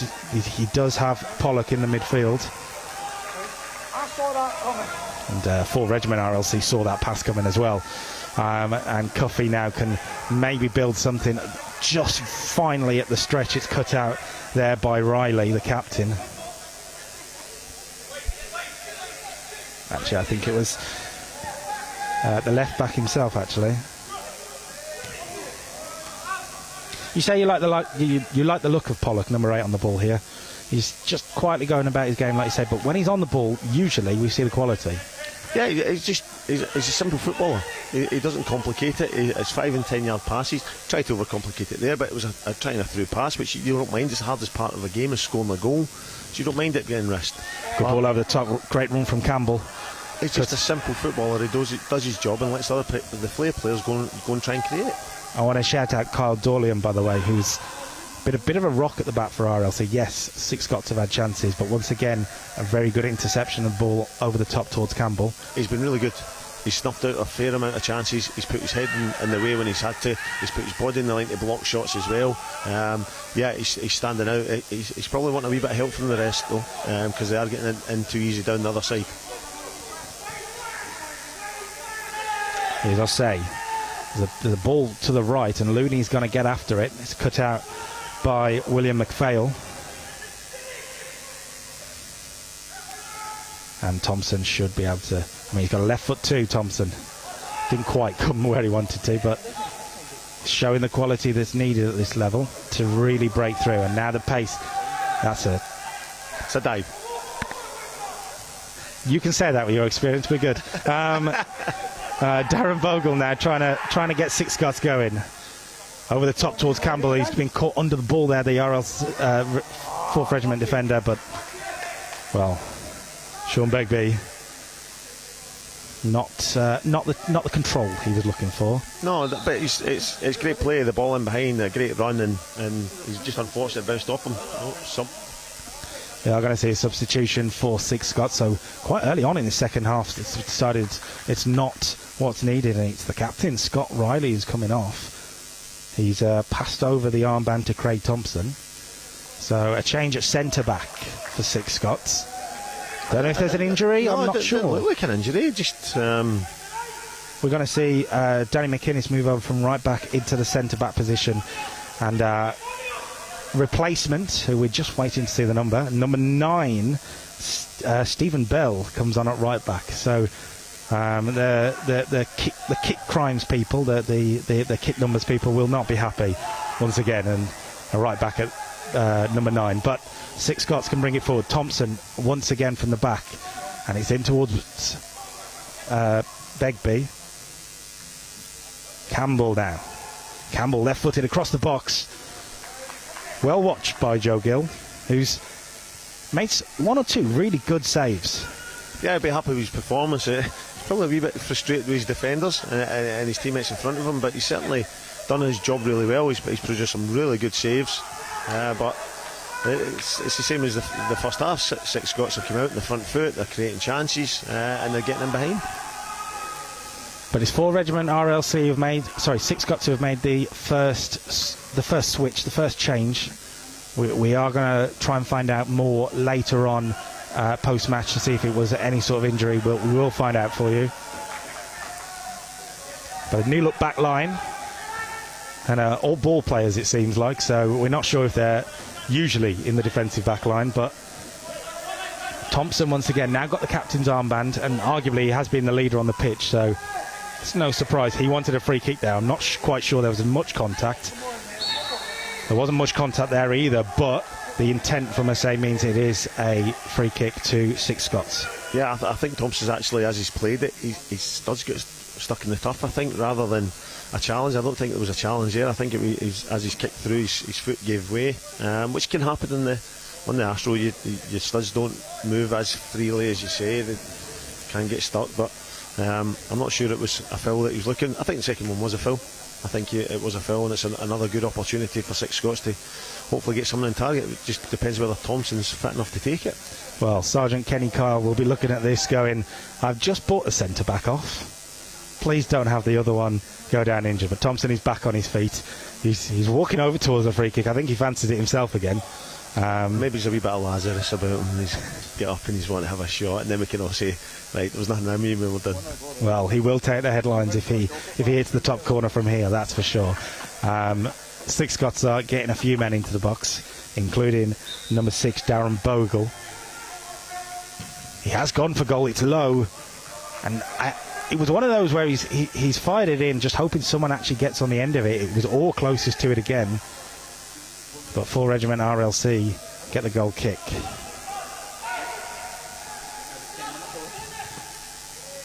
That should be quite simple for Pollock. The referee does eventually give the free kick. They are not happy about that, SCOTS. And, has he given a foul? Or is he just giving it for a head knock to someone to come on? Because I'm not sure he's given a foul. No. For me, that was uncultured, shall we say, tackle. Mm-hmm. Yeah, it was. I mean, if you're SCOTS, you quite rightfully are asking for a free kick there, but just want to make sure that the player who is currently down, trying to get a look at his number actually. I think it might be Darren Bogle, and. I'm trying to make sure that he is okay. Seems to be getting back to his feet potentially, and hopefully we'll be able to carry on. Yeah, you're right, it is Bogle. He's not too happy. He feels it was an elbow, but I think it was more just climbed right through the back of him. I don't think it was an elbow or such. It was just the fact it was just clumsy. And you like are centre half. You are right. It wasn't a free kick given. It was just a stoppage. So we'll get underway for the Army Super Cup final. And I mean, let me say this, one way or another, in the next hour there will be one team celebrating and one team commiserating. Good ball over the top, and it's going to be chased down by Oneni Poku, or OP as we've been told to call him, from the 4 Regiment team. But I think 4 Regiment need to do more of that. They need to do more of that. They need to stretch the game. They're playing just in front of them. They need to stretch the game, and you've seen it. Centre halves defenders don't like running back facing their own goal. They'll make a mistake, or they'll just clear it out and you get the ball in the final third. They need to get a foothold in the game, because there's too much going the other way against their defence, and it'll come back to haunt them. Well, that's not something we like to highlight in military football, that a foul throw. But you are right, that tactic, it's arguably a tactic we'll see in another big sport, and I mean another big England-Scotland battle later on. No, I've got an allegiance there. Well, I'm sure you do, but this is the main event for that feud between the two countries, so to speak, sporting feud between the two countries. That's a good ball. And maybe a chance for Begbie to strike it. Sean Begbie. There've been a few of those where they've managed to get a pot shot off. Good pressure in the midfield, but actually 4 Regiment come away with it. It's flicked round the corner by OP towards Lequenda, but not the pass they were looking for. And now it's a big chance to coming forward. Well, a big danger man coming forward. But you see what I mean there? He's always coming across the park to his right. So the defenders know don't show him on to his left, but I think he's got to just change it up. Just change that direction. Have her going outside, because they won't be expecting it. They just think you're going to come inside all the time. It's the type of winger that would love a left-footed attacking fullback coming behind him. Yes, 100%. But he may be really quick. Boy Campbell's quick. Here's Looney. Good drop of the shoulder. And now I say, there's a pass through to Pierre, who really wanted it. Quite frustrated he didn't get it. But actually, 4 Regiment RLC might be able to push it forward towards the big man, towards Terence Coffey. The man who missed the penalty in the first half. He will be so desperate to put that right in the second half. And Pierre. A really smart turn by Osei, and it's on now to OP. Fabulous save once again from Andy Curry-McLean. But it was really good play, and it's the right area of the park to be playing their passes. Their intricate play, their 1-2s, their movement, and a great shot. But yet again, the goalkeepers are outstanding. They're doing their jobs to the best of their ability and keeping their teams in the clean sheets. It'll be Dowie with the corner. Bit of a height advantage, I think, for 4 Regiment RLC, so let's see if they can use it. Osei's towards the edge of the penalty area, but it's floated in there, and for a second it looked like it was Coffey who could have got his head to it. It might be recycled with Looney. I think Dorleon was just in as well. I think it was just he almost eyes lit up there, but I think it was just a great flick by one of the 6 Scots. I don't know who it was, but it was a great flick. Begbie's found Campbell. Can 6 Scots cause something to happen on the break? It's wide towards the substitute, Stephen Bell. And Bell's floated it in towards the penalty area. Headed away well, and Osei can spin once again. Likwemba into OP. It's a bit of a late challenge. Both benches up in arms at that one. So are the fans in front of us, if you can't hear them. I've got to say, I actually thought it was a really good challenge. I did think he won the ball first, but I think in this day and age, not always winning the ball first doesn't get you away with falling through and getting the man. But I did think he got the ball first, Thompson. I did think he then collided with the opposition player, and it just looks ugly. But I think sometimes every tackle isn't a foul, but we're too quick to say it's a foul because somebody went down and is hurt. It wasn't intentional, it was just a good challenge. Substitute for 4 Regiment RLC, Connor Dowie's day is done, and we will see a substitute come on the left winger come off here, so maybe a bit of an attacking change. And then Thompson got booked there as well, so that's going to be interesting. If you keep playing in balls in behind, he's got to watch then he doesn't get caught. The man who's come on is number 14, who is Lewin Gerson. So maybe he can make the impact going forward. Good ball towards Pierre. Just for a second it looked like Pierre might have got on the end of it. He couldn't. McPhail now can bring it away. Looking for a 1-2 again, Campbell, but it's gone back to McPhail. Really good football, actually. I thought we were going to see a big breakaway, but we didn't quite. Begbie there, just a little bit caught on his heels. The defender who we've praised quite a lot so far, Carl Dorleon, straight in there, straight, getting the ball through, and got to be a little bit quicker, Begbie. First involvement for the RLC, full regiment substitute. Danny McInnes with a very good tackle. Passion from the sideline as always.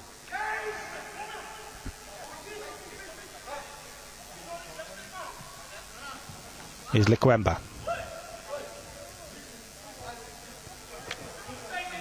Full regiment RLC are, well, whatever was said at half-time seems to be working. They are back into the game well and truly. It's a bit more even in the second half, but Ryan Campbell might have something to say. There was a slip, and Ryan Campbell does have the pace, and he's found it's Martin Orr. It's Corporal Martin Orr. That is 3 huge chances for Corporal Martin Orr. Well, his favourite player, by the way, Henrik Larsson. I'm not sure he'll approve of that finishing. No, definitely not. I'm fortunate enough to play against Henrik, or unfortunately, because he scored a lot of goals against me. But no, the boy Campbell, what pace to get away. Yeah, he was helping. Here he is again. Sorry, Ryan Campbell in towards Alexander Stevenson. Didn't quite work out. Tried to cut you off in your prime. No, but he's got fortunate, because I think Big Holmes has just tripped himself up and he's got away, and he's picked the great pass out, and like you said, it was a great opportunity. You've got to hit a target. You really have. You've got to make the keeper make a save at least. It's too easy just to kick it wide and go, always don't win your games. Passionate defending once again from number 11, who is Danny McInnes, who, well, I'm sure Sergeant Kenny Carl must be thinking, if that was Danny McInnes on the end of that, might be a different story. Referee just laying down the law a little bit with the players. I think it's getting a little bit too feisty out there for the referee's liking. It means he has to do some bit of running about, a bit of work in that. But no, it's what we like to see. There's nothing boiling over. There's no nastiness yet. It's just two teams showing that they want to win and it cares, which is good. Here's Pollock. Begbie. Sorry. Bogle it is, I think. Bogle, it is Bogle, yeah. Oh, a chance for Campbell. Ryan Campbell opens the scoring in the Army Super Cup final. And of course it's him. Of course it's Ryan Campbell, the man who's looked the most dangerous. The 6 Scots have a lead that over the sort of 60 minutes so far that arguably deserve a brilliant finish. It was the composure we've been looking for from the other 2 chances he had, and he came on to it. He met it really well. I think Bogle's got to get massive credit. He turns into a wee bit of trouble, but he gets out of it. He's probably fouled, but great refereeing, as I said. Lets the game play, and what a finish. The boy Campbell comes on, any composure, gets over the top of it. The other 2 were slashed high and wide. Wee bit of composure, bottom corner, keeper no chance, and like you said, richly deserved for us, I think, as neutrals up here. Well, Joe Gill has had a very good game for full regiment RLC in goal, but he could do nothing about that. He got a hand to it, I think, but it will be the man on the left wing, Ryan Campbell, the criminology degree, the man who is a youth academy coach in Scotland. Well, I'm sure some of his students, let's say, will be pleased if they're watching that. Really good win from Alexander Stevenson in towards Begbie. There's a slip again. There's a slip from Begbie too. But he's still got hold of it. Really good play from Sean Begbie. Crossed in and Joe Gill gets hold of it. And full regiment RLC really need to be careful of getting brushed away here. That's a worry. They could find themselves 2 and 3 down very easy. That was a let's call it a tasty tackle there. I think both feet were off the floor, but the referee says we will continue to play. And Likwemba. Here is Oneni Poku. Good ball. Well cut out though from Danny McInnes. Now for Regiment RLC need to up their game. Now they need something, or this cup final is just going to go away with, well, a whimper, so to speak. They need a spark. They need some invention at the top end of the park.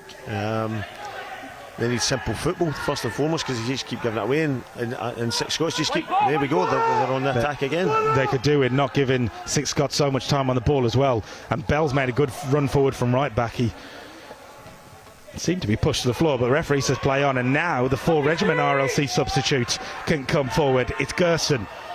Cuffy's with him, so 2 men over, and it's OP.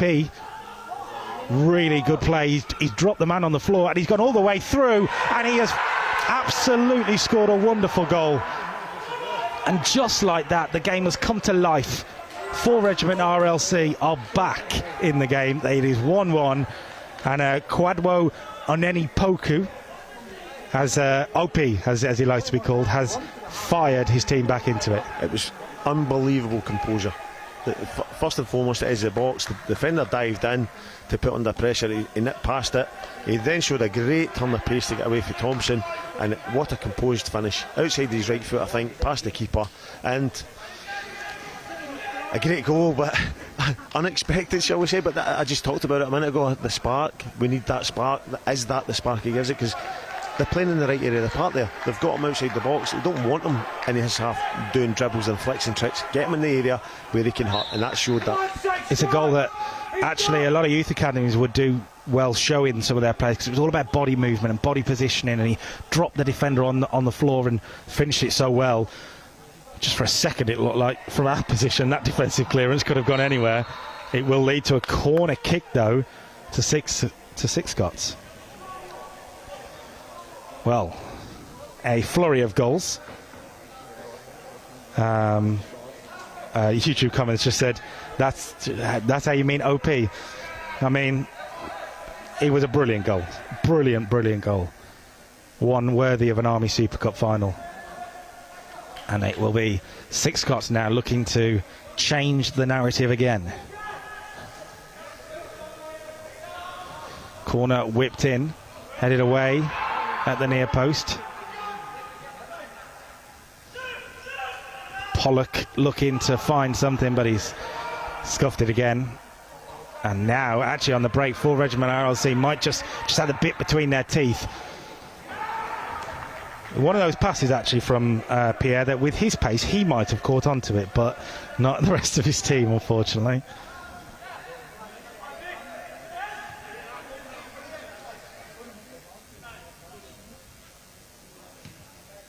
So with, well, just under half an hour to go, we've still got lots of time for lots more goals, and my pre-match prediction of 3-3 and a penalty shootout, it's still on. The penalty shootout is a 3-3 might be a bit stretching it. That'll be a free kick to 4 Regiment RLC. Number 14, by the way, Lewin Gerson's done quite well since coming on. He's only had 10 minutes or so, but had a part to play in the equaliser there, and so far has offered quite a threat. Yeah, it's quite interesting that Campbell for Six Scott, the wide man, and Gerwin coming on at wide here have both impacted, obviously Campbell's score, but Gerwin's great run, tucked inside, picked a great pass, and the rest, as we know, from OP was phenomenal. So you need to get the flair players on the ball. Here is one of them, I'll say. Well, he's got a bit of space. He's going to take the shot. He did that in the first half and caused a great save from the Six Scots goalkeeper. This time it was charged down. Once again looking for the referee, I think, but Six Scots come away with it. Looking for Campbell's pace. Well defended though.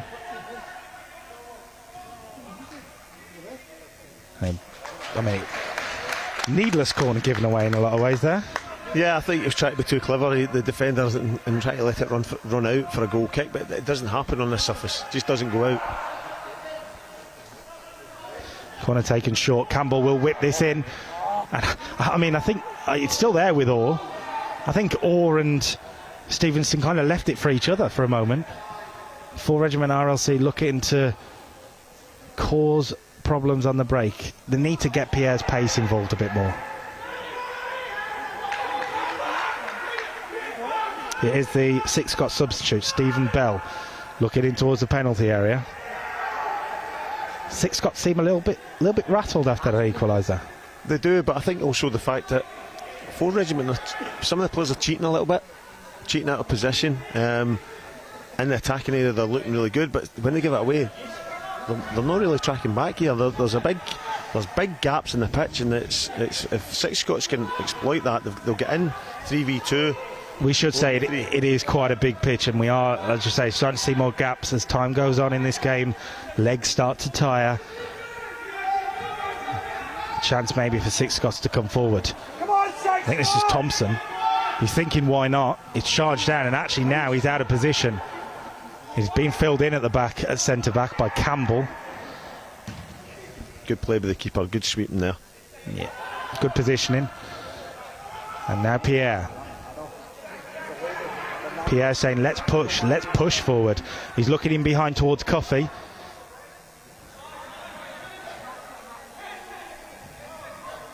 Danny McInnes tidy in the end.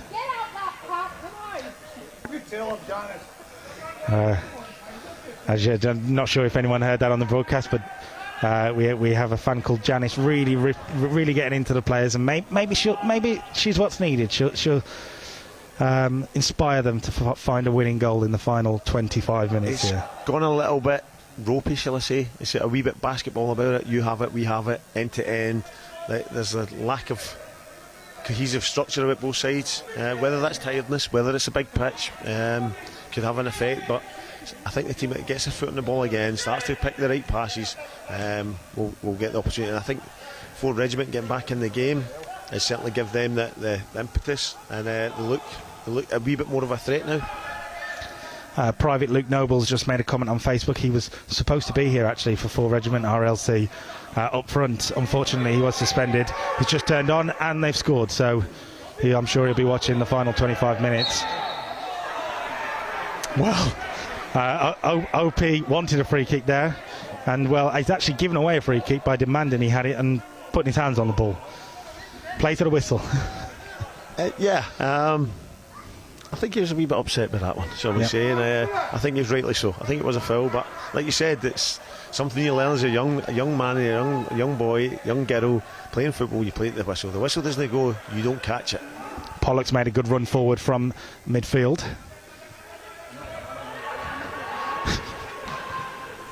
Well, I mean, that is a defender that, well, if in doubt, right? Can't score when it's over there. That's what I always get told. I can't score if the ball's in the stand. So if you feel as if you're under pressure and you feel that you don't have the time, put it out and then we can argue about it later. And that's exactly what he did. I think it was Carl Dorleon, by the way, and I love that he just put his hands up and went, yeah, fair enough. Probably should have put my foot on the ball a bit there. Here's Thompson, the creator in a lot of ways for 6 Scots, and they are backing off him. He says, why not once again? It's a low strike. Joe Gill, his heart must have been in his mouth there, because... Do you know what I love? He's made the mistake and he's blamed the defenders. Typical goalkeeper. He's made the mistake, an absolute howler. We've sung his praises and he's come out and moaned at the defenders for not blocking the shot. 6 Scots over the corner towards the near post, headed away by Likwemba. And the spin onto it is nice, and Thompson will hit it. And there was a really important deflection there from the number 13, Kyle Dorleon, once again. Really important. I will say, I think the goalkeeper has a point, because they let him take a shot from a long way out. You're not getting away with that one. You must be in the goalies union. You're not getting away with that one. Another corner for 6 Scots then, towards the near post once again. He's gone all the way through, and it was Orr who swung at it. Bit of a miss-hit. Is that 4 chances Orr's had? I think Lance Corporal Martin Orr will look back and watch this game and think, I could have been the headline maker. That's probably the hardest one though, because it is flashed across and he's got to instinctively hit it, so you give a wee bit of caveat, but like you said, I think you watch this back and you think, I could be going home with a match ball, or should have done. But there's still time. Just under 20 minutes to go, and at 1-1 this is completely in the balance now. Either side could walk away as cup winners today, and that's well kept in by Pierre. And Ferdinand has come on, by the way. I think he's slipped away from us, but Raul Ferdinand at right back has come on, made that forward run, completely out of position now, but for Regiment RLC will continue. So he's a right back, not a centre back. A marauding right back, yeah. Bogle finding Thompson, who will continue to make an impact on this game, as will this man, the goal scorer, Ryan Campbell. I think he's actually looked for a pass inside, but Thompson was, let's say, barking orders. Encouraging his teammates. Here's Danny McInnes. At what point do Scots think, let's stick him up front? Let's see if he can get the goals he did in the Reserve Cup final last year. Here's Gerson, told by Likwemba, don't rush, but he continues his run forward. May have listened to his defensive midfielder in the final pass. It needs to go really from the captain. In the end, Scots do keep control of the ball. Thompson wants it back. Thompson gets it back. And that's looking for Pollock. It's a really great run from the defensive midfielder. Charged down so well by Ferdinand, but Pollock's still there. It's into the penalty area, and a chance for Campbell. Ryan Campbell nearly doubling his tally for the day. Great play, great ball with Thompson.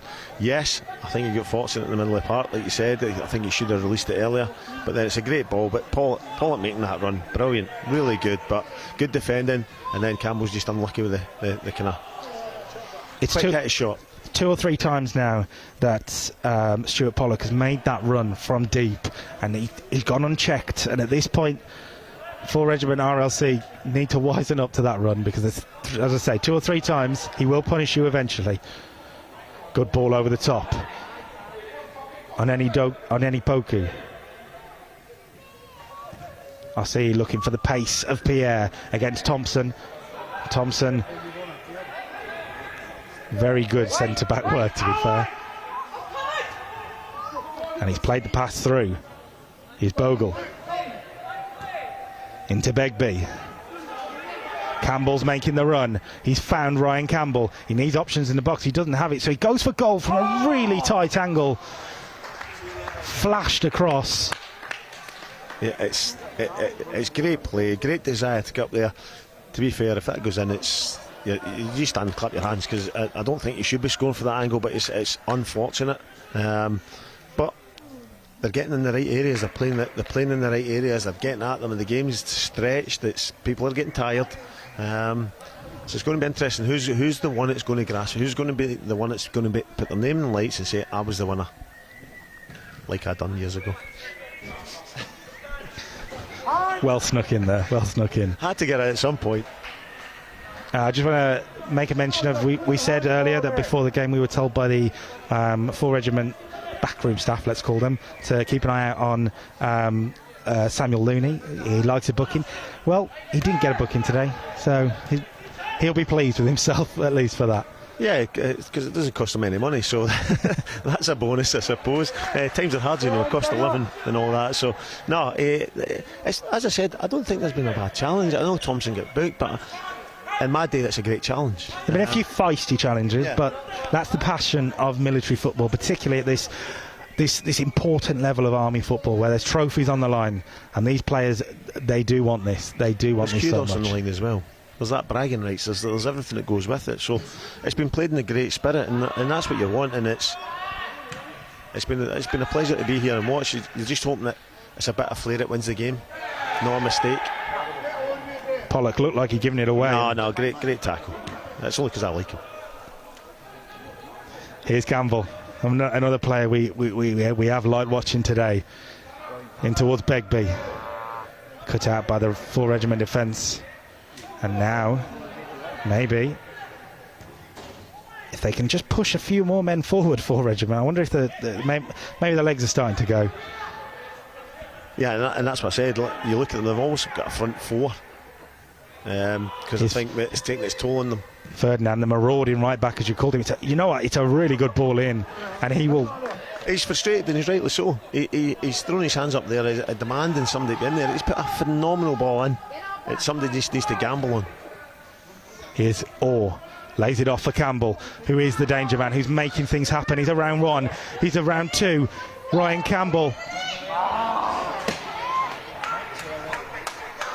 Well, he should have backheeled it. There you go. He done the hard bit. Saw his name in lights. He should have backheeled it because the boy's in. Because he's just driven too wide. But great play. But it starts with Thompson again. Thompson playing it in the middle up to the striker. Lay off. Campbell's pace is through. It's a great threat, but it's not all complicated. It's not overcomplicated, shall I say, and trying to make it something fancy. It's just simple football, hitting the right areas, runners off people, and getting in. Arms up in the air there for Regiment RLC are asking why was there not a challenge in the middle of the park, but they do have control of the ball now. Ferdinand looking for OP, cut out. Bogle finds Pollock, looking back for Bogle. Ferdinand gets control of it, and now Pierre, can he get his legs stretched? He finds OP. Thompson with a really, really good double challenge in a lot of ways. And he finds Begbie. Begbie into Orr. Good ball round the corner. Stevenson chasing and chasing and chasing, but it will be a goal kick. What's it going to take here? What's it going to take? Final sort of 10 minutes. There's a few red faces, shall I say, and there's a few that need to soak in the oxygen because it's getting stretched. But it takes somebody a wee bit of flair. A wee bit of flair from this man here. OP, or Aneni Poku as he's known. Here's Pierre. Pierre finds... Well, he's found a 1-2, and Pierre's in behind, and Pierre... That was the chance. That was the chance in a lot of ways for 4 Regiment RLC. There was cries of anguish from the back line because they knew it. They knew that Marcus Pierre should have put them 2-1 up. It's great play. It really is good play. Big tennis up front. He's played a great 1-2. The first really link-up play he's done. Pierre's used his pace, and I'm afraid that's wingers sometimes that they do panic in the front of goal when they do all the hard work and get there. So no, it's disappointing. Really good link-up play from Cuffy. He might get another chance here as OP drove forward. Great challenge though from Danny McInnes. And now Stevenson can come forward, come inside from the right-hand side, finding Campbell. He's got a lot of space to try and attack Ferdinand here. The fresh legs of Ferdinand cannot stop Ryan Campbell. Unfortunately, Pollock would have been offside if he'd have received it. I'm assuming that was the plan for Regiment RLC. Yeah, it was good play, and he's drove in well to the heart, but just that wee composure. Probably a second earlier, and Pollock's in, but you can't fault the boy Campbell. He's done great again, and he's a real threat. As the game gets going, the last 10 minutes or so, give him the ball. Just give him the ball and go play. You've just said it there. He took Ferdinand as if Ferdinand wasn't even on the pitch there. So he's certainly got the pace to beat anyone on this pitch. To be fair, as Pierre showed at the other end there. That's a good layoff from the substitute Gerson.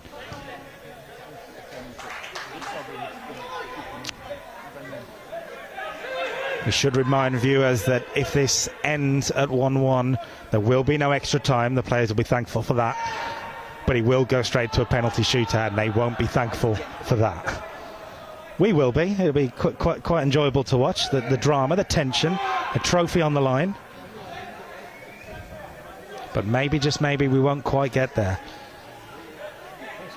It's a bit scrappy in the midfield, but Pollock comes away with it. Finds Orr, who's saying, can I have options? And couldn't find one. And then Poki's really started to get hold of the ball in the second half a lot more. It's a brilliant goal as well. What I'm pleased at is he's playing in the right position now, though. The first half he was playing in 4 Regiment's own half, and they were giving it away. He's now playing just off Coffey up front, and he's got a chance to showcase his talents. He's not asked to play in his half and defend. He's the focal point of the midfield. Here's Bogle.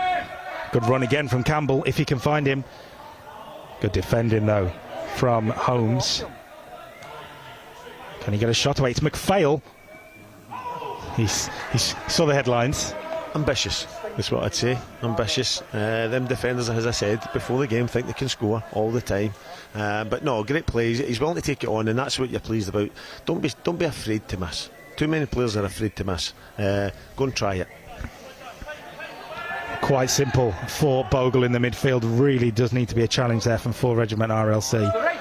Bogle had 2 men over in Orr and Begbie, but couldn't find either of them. I just think the tiredness is getting a wee bit. The runs were getting made even 10 minutes ago. Now it's tired. Now it's hard work, and it needs to be a feet pass rather than a space. Thompson once again striding forward from the back, finding Bell, the substitute, who's come forward from right back. Didn't have the composure.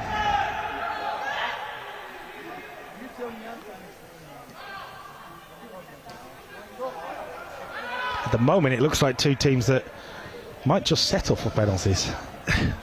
It's a very hard one, though, isn't it? Because with so many minutes to go, you don't want to lose it. No, and it looks a wee bit like that. It's almost like I don't want the one who makes a mistake. And playing that way, someone will make a mistake. Just continue doing what you're doing. Continue how you're playing. Stick to the game plan. If you go in your shell and think, I don't want to muck this up, you'll make a mistake. Well, if you think this is pressure, if you think this is tension, wait till you see what we've got coming this month on the Forces News YouTube channel. Inter-services under 23 football. There's nothing like quite the tension of against a service rival. Wednesday, we will see the RAF against the Navy. It's given away, and or arguably should have turned on it. You'll find Pollock instead, and Pollock will drive, and it's a big chance for Pollock. Oh no, is the cry from the crowd, because Joe Gills made another super save. Yeah, but it's that man Pollock again. He identifies when to go. He busts through. He shows great pace and composure this late in the game, and give the goalie credit. At the end of the day, he's there to save and to make saves and to keep his team in the game, and he's done that time and time again, and he's done it there again with a great block. He's out quick, made himself big. He's a player down currently in this, halfway through the half for 6 Scots. Fortunately, the number 2, Alexander Stevenson, is kind of blocking us. We have to see who it is. Is it Martin Orr? I'm not sure if it might be Daniel McInnes. We could just play. Either way, we can just guess all the way through. We can guess. We'll get eventually. The physio comes on. I do have some notes on the physio. Look at this. Amy, her name is. She's a combat medical technician based here in Glasgow. She's also employed by Scottish Rowing. So deals with the best of Scottish sporting talent. And I think this is the old, my legs are tired, and I'll kid on, I need a stretch when it's actually cramp. Yeah. A lot of red faces, a lot of hands on heads as they're pushing through to these final few minutes now. We are approaching the dreaded penalty shootout. You did call penalties. Your scoreline's wrong, but you did call penalties. Hey, there's still time.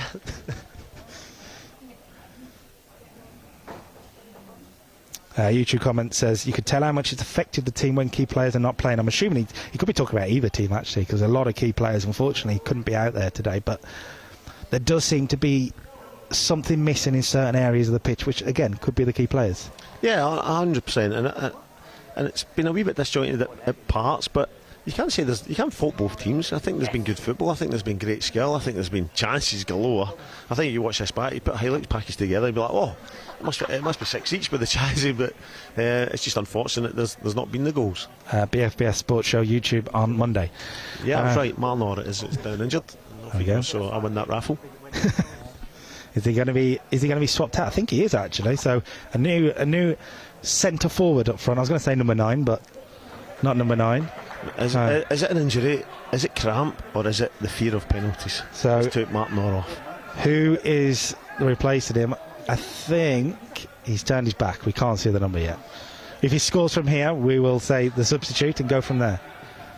He's lurking on the back post. Corner then to 6 Scots. Whipped in. Pollock's underneath it. And 4 Regiment do clear.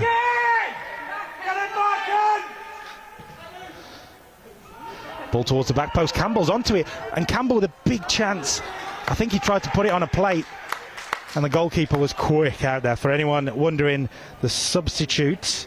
Right, I'll let you try and get this because it's a number 5 and we don't have The number 5, and we don't have a number 5 on our team sheet. So I think there's been a bit of shirt swapping here.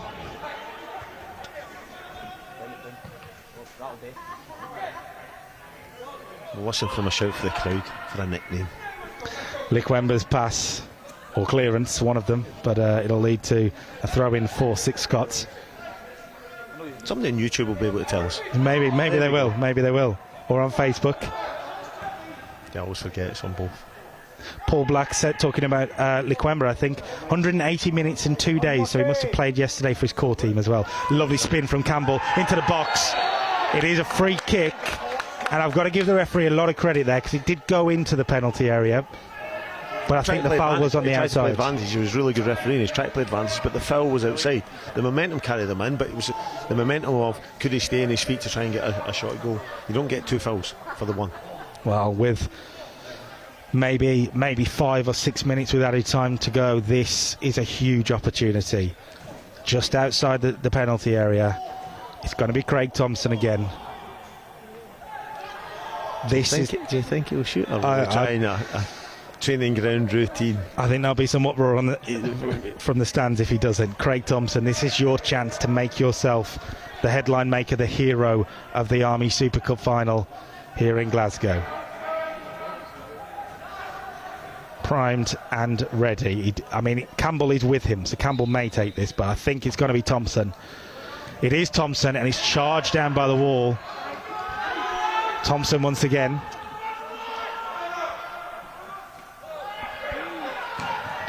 Floated over the top, and that should be a goal kick, and it is a little bit of a disappointment in the end. The thing that gets me, he's hit one from about 45 yards and lashed it as hard as he could, and it's went about an inch, 2 inches off the pitch, and he's 20 yards from goal, and he's dollied it.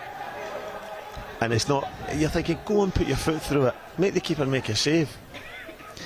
On Facebook, Stuart McGregor has said he's offered up Stephen Bell for the first penalty if we get there. Julie Gill says, come on, 4 Regiment, can't cope with watching penalties. Good win in the midfield there by Bogle, and he's found Campbell. Campbell onto Begbie. Begbie still charged down once again by the 4 Regiment centre-back Kyle Dorleon, who seemingly has been a rock at the back, and it's a lovely pass actually. Played Pollock a bit of a dummy in the end, and Kyle Dorleon's been brilliant. He really has. He's blocked a lot. He's put his body on the line when he's had to be there, and he wants to win this. He wants to win this. He said, if you're going to score, you have to get past me. You have to beat me. Cramp. I think we got another cramp, yeah, just off camera. On any poke, he's gone down. He's done a lot of running today, but his legs are giving up. And Likwemba's finally oh wait, no, he did say leave it, but we're playing on. We're playing on. 4 Regiment want him to put it out, but actually the players decided no, and it's gone out eventually. Never quite seen that before.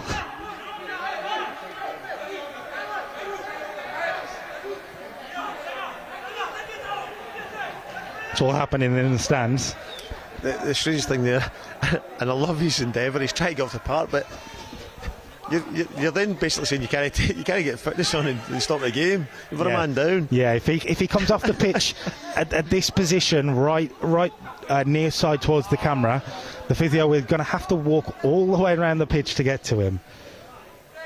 The referee is giving him a chance. 6 Scots want him off the pitch, obviously. And it is going to be a substitute, so the goal scorer on any Poku, his day is done, it seems.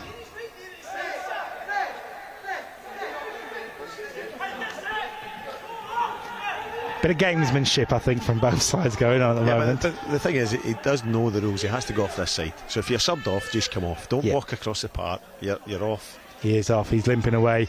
It's a shame to see him go. The man who, in the second half, has really drove 4 Regiment RLC forward. He got the equalising goal, and there's the substitute coming on into the centre of midfield that hopefully this time we have on our team sheet. I get a feeling, and I could be wrong, Wait, I'm going to wait for him to turn his back and see his number before I guess. Surely this was a throw-in down there. Yeah, the referee isn't quite sure what's happening, I think. I think he's given Craig Thompson a little bit of a talking to. Already booked, of course, Craig Thompson, so he's got to toe the line. I don't understand why this is a free kick.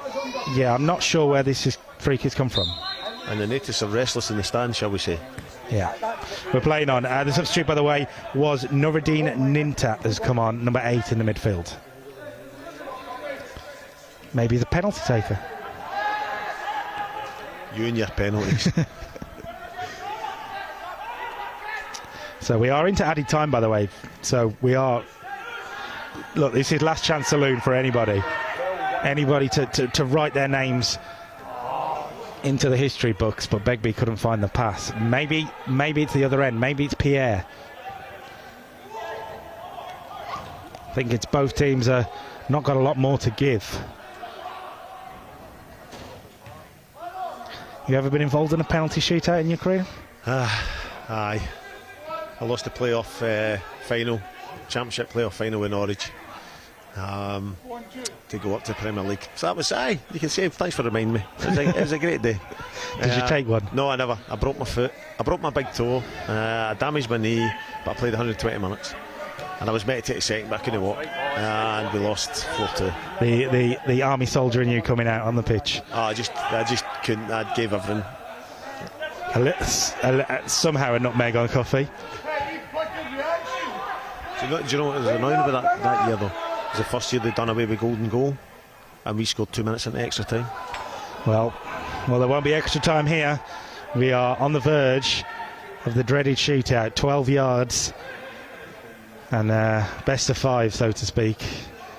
Unless 4 Regiment can get this forward. All eyes on the referee. There were a few stoppages, so maybe there's a few more minutes left. We're not quite sure exactly how long added time will be. Pollock doesn't stop. His engine is quite frankly incredible. Here's Pierre, the substitute Ninta.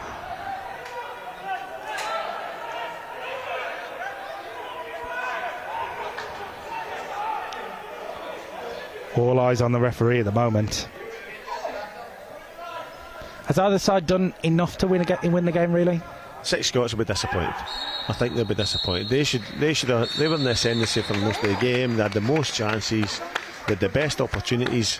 Campbell will be disappointed he's not hit a target more often. Or had 4 good reasonable opportunities.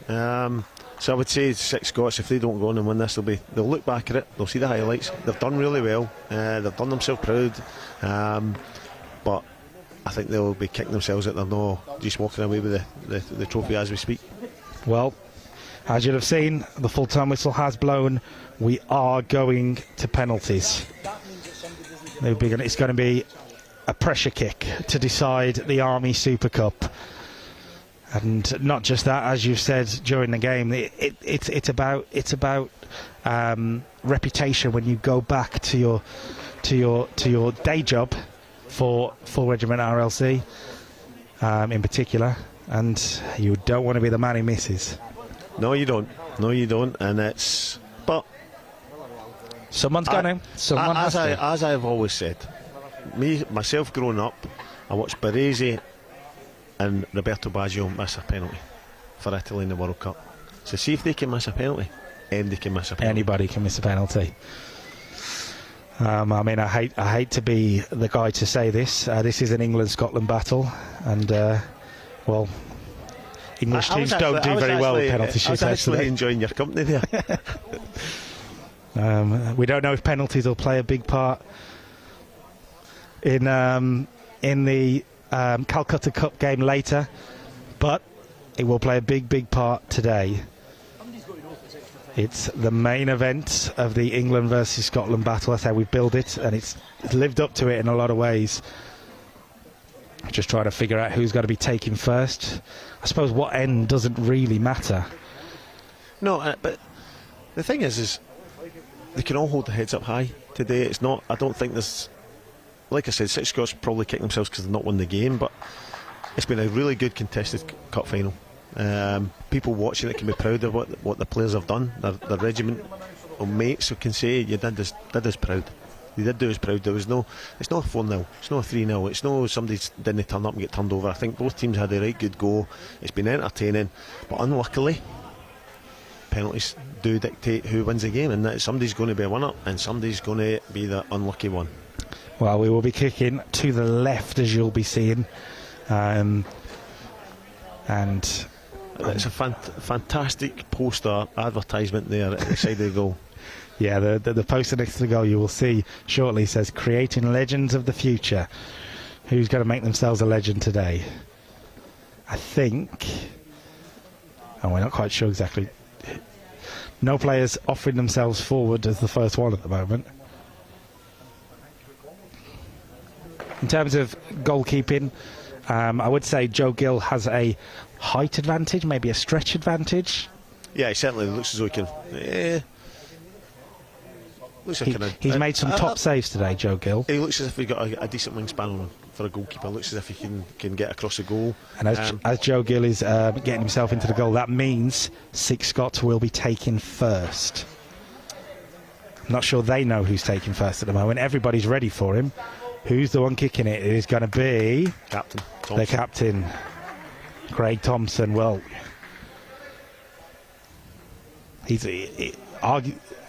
it's not actually Craig Thompson. I do apologise. Oh, no, it is Craig Thompson. Sorry, it looked like number 6 from where we were sitting. I can't believe you were questioning me. I know, questioned you. But if anyone's going to take first, right, put your foot through it, down the middle, keeper will dive. That's Gary's plan. It's Thompson. Cool as you like. Really good penalty from the captain. Here's some pressure. The man who missed a penalty in 90 minutes. It's going to be Terence Cuffey, who's going to need to try and level this for 4 Regiment RLC. As Gary just said, missed a penalty in the first half, hit the post. Time to put that right if you're Terence Cuffey. Needs big shoulders here, needs calm composure. Willing himself to do this. He's up against Andy Curry McLean. And just about Terence Cuffey gets the job done. He'll be pleased with himself. It's 1-1. I'm not sure this is helpful to the penalty takers, but the organisers are sorting out the trophy right next to them, so just in case you know what you're playing for. It's going to be number 8, Stuart Pollock. Been very impressed with him in the second half. Can he cap a good performance? Yes, he can. Very smart penalty, and once again, Joe Gill sent the wrong way. For me, it's they talk about the goalkeepers. It's a free hit for the goalkeepers. It really is a free hit. Just pick a side, dive, and if your lucky day's in, you save it. This isn't on them. This is the pressure's on these outfield players trying to score. So 4 Regiment RLC looking to get level in this one. I think it's number 17, James Holmes. He's been a big defender for them today. Can he go up the other end? James Holmes for 2-2. Very smartly done again. Hard and straight down the middle, the goalkeeper dives. Trust me, a goalkeeper will very rarely find it in themselves to stand there, because if it goes in the corner, everybody says, why you not moved? The general consensus is hard and straight, keeper dives. Danny McInnes is going to be the third taker for 6 Scots. Watch this, hard and straight, keeper stands still. Danny McInnes is his first chance to try and score a goal today, and he takes it. Scored 2 in the Reserve Cup final last year. Well, he's had a big kick there. Big cry of come on. 6 Scots of 3 for 3. This is going to be Ralph Ferdinand. Ralph Ferdinand, I've said that twice now. Rio, as he's called, for obvious reasons. Could be Anton. Did Rio Ferdinand ever take a penalty for England at World Cup? No, I don't think so. Well, Ferdinand, the substitute, fresher legs, maybe that'll play a part. He needs to score here to continue the 100% record from both teams. Ferdinand does score. Very good penalty. 3 for 3. The goalkeeper's not getting a look in. Now the pressure's even more for these takers. If you've watched 6 takers score goals, Is this the sub we don't know? This is the sub that we are not quite aware. No, it's not. It's Alexander Stevenson. No, that's all right. He's probably going to take the winning penalty or the important just penalty. Just to make it doubly difficult for us. I can't believe no one's gave us a hint. No. Stevenson, though, can he make it 4 for 4? Oh, it's a beautiful penalty. He just tempted Joe Gill in there, and to be fair, Joe knew where it was going, but I think all of us knew where it was going, but I just think it was a class penalty. Wee bit of composure, didn't try to smash it. Oh. So, pressure once again on Dorleon. On 4 Regiment RLC, the centre-back, Carl Dorleon, who's had a super game. You'd probably say he's one of their best players today. Yeah. And this is the... But this is the rubbish part of penalties. Yeah, this isn't what he's here for. He's there to keep him out. No, but that's what I'm saying. The guy who's played really well, stood tall, he's got an opportunity to keep his team in it. Is this the fourth one? Fourth one. 4 Regiment really do need this. You miss this, and you're thinking, it doesn't matter how well I've played. Everybody just talks about the miss. He'll no miss, or he'll score. Let's find out. Kyle Dorleon, he's taking his time to get the ball. Hope he's not overthinking it. Kyle Dorleon for 4 Regiment. That's quite good. And it's a really good penalty again. We've seen 8 really, really good penalties. And now the pressure's on the final takers. And they talk about having your best player as the 5th taker and whether it's a risk. Well, 6 Scots have put Ryan Campbell, the goal scorer. And this is to pile the pressure on 4 Regiment RLC. This is to do everything they can. 5 from 5, they would have done all they can do. But Ryan Campbell has one big kick, 12 yards. Chance may not help him there, but Campbell. And he saved it. Joe Gill has kept it out, and that is huge in this game. Joe Gill with a massive save, and the man who arguably has been the most attacking threat on the field couldn't convert from 12 yards. He didn't look confident, to be honest. I don't know if it's a bit of tiredness. He was gingerly walking up to it, and I said it, and I talk about it. Run up, smash as hard as he can. He took 2 steps and tried to bend it in the side, and to be fair, give the keeper credit, it was a great save, but I think young Campbell will be a wee bit disappointed there, which he shouldn't be. He shouldn't be, but the pressure's here. This is the winning penalty. The pressure is on Charles Asai, who has been a creative force in the middle. He can give 4 Regiment RLC the Army Super Cup here. And he does it in absolute style. 4 Regiment RLC are the Army Super Cup winners, and they're celebrating in style too. And somehow, some way, 6 Scots have not walked away with a trophy. 4 Regiment RLC, when it mattered, went 5 from 5. Charles Aside with a bit of class in the end. His composure in the middle of the park was there, and that certainly came through in the penalties. Complete composure.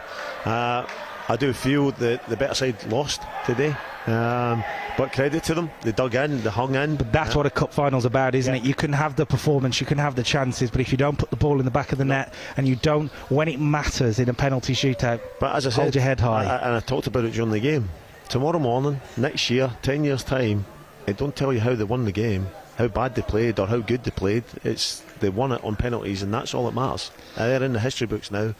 Super Cup winners, 4 Regiment RLC, won it on penalties, but probably weren't the best side, but nobody cares.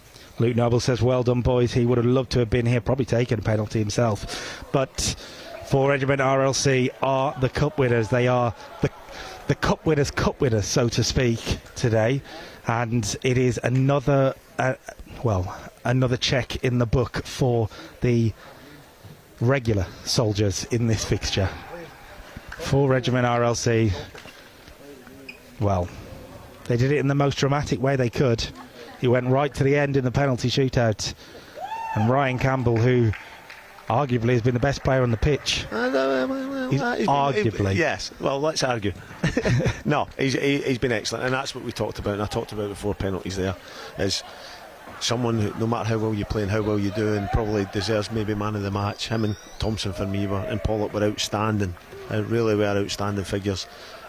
But he's come away now as a villain, shall we say, and it's harsh to say it and it's wrong to say it, because he's offered a lot to this game today, and he's just unfortunate. As I said, somebody's going to lose, and just remember the fact that I lost the final. Yeah, 4 Regiment RLC are getting a lot of support in the chats on Facebook and YouTube. Celebrations come in, and there'll be a big celebration in just a moment when this rather large trophy gets lifted. I'd take 2 of them. Honestly, the Army Cup trophy that we won in my time, it was brilliant. It's not dissimilar to that in size, and it makes it worthwhile. It makes it worthwhile winning these big trophies. I think we may just hear a few words actually from one of our VIPs from the Army FA. Just trying to locate his name actually. Both teams have given absolutely everything here. Absolutely everything. The referees too. Shout out to referees. Very good performance. I'm not sure our cameras will be picking up the conversation that's been happening. What a fantastic game today was. Any team could have won it, RLC, SCOTS could have won it easily, okay? So fantastic performance all around. You should be all proud of it. And it also proves the point, the Army Reserve and the regular Army, in terms of competition, in terms of quality, there's not much difference there. Anyone could have won today. So thanks very much, everyone.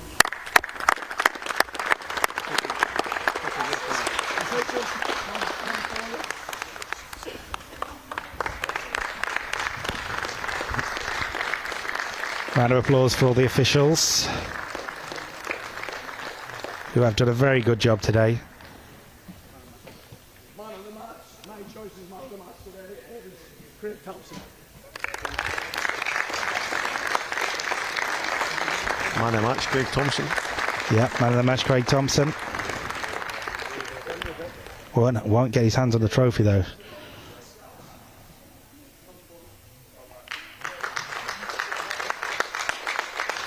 Six Scots getting up their runners-up medals, not the medal they'd have wanted, but a medal that still can sit proudly on their mantelpiece, so to speak. Yeah, 100%. And people say, it doesn't matter. Of course it matters. You've had to win one cup to get to this, so you've done the hard work.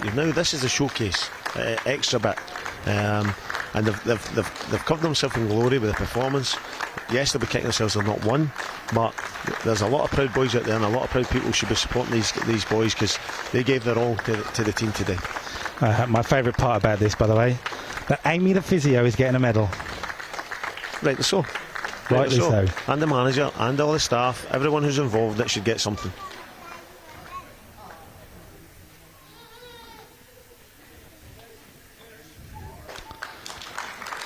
Well then, I think we're going to do medals first and then trophy lift after.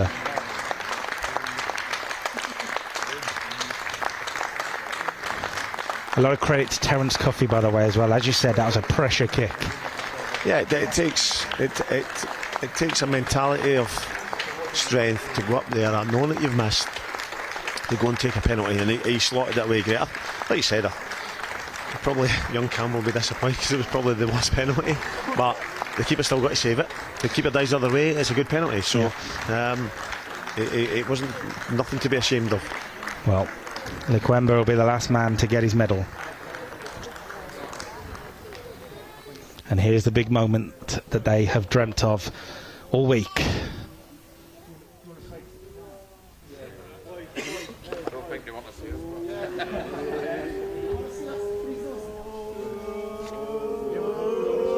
Colonel David Jones hands over the trophy.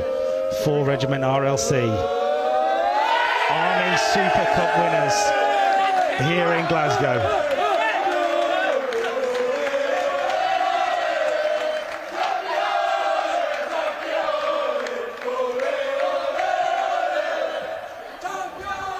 First blood to England. Oh, that's a sore one. That's below the belt. That shouldn't even be allowed. You should be banned for that comment up here. Well, I'll just put it in thingy. Your team's losing. Well, celebrations will go on long into the night, you would expect, for 4 Regiment RLC.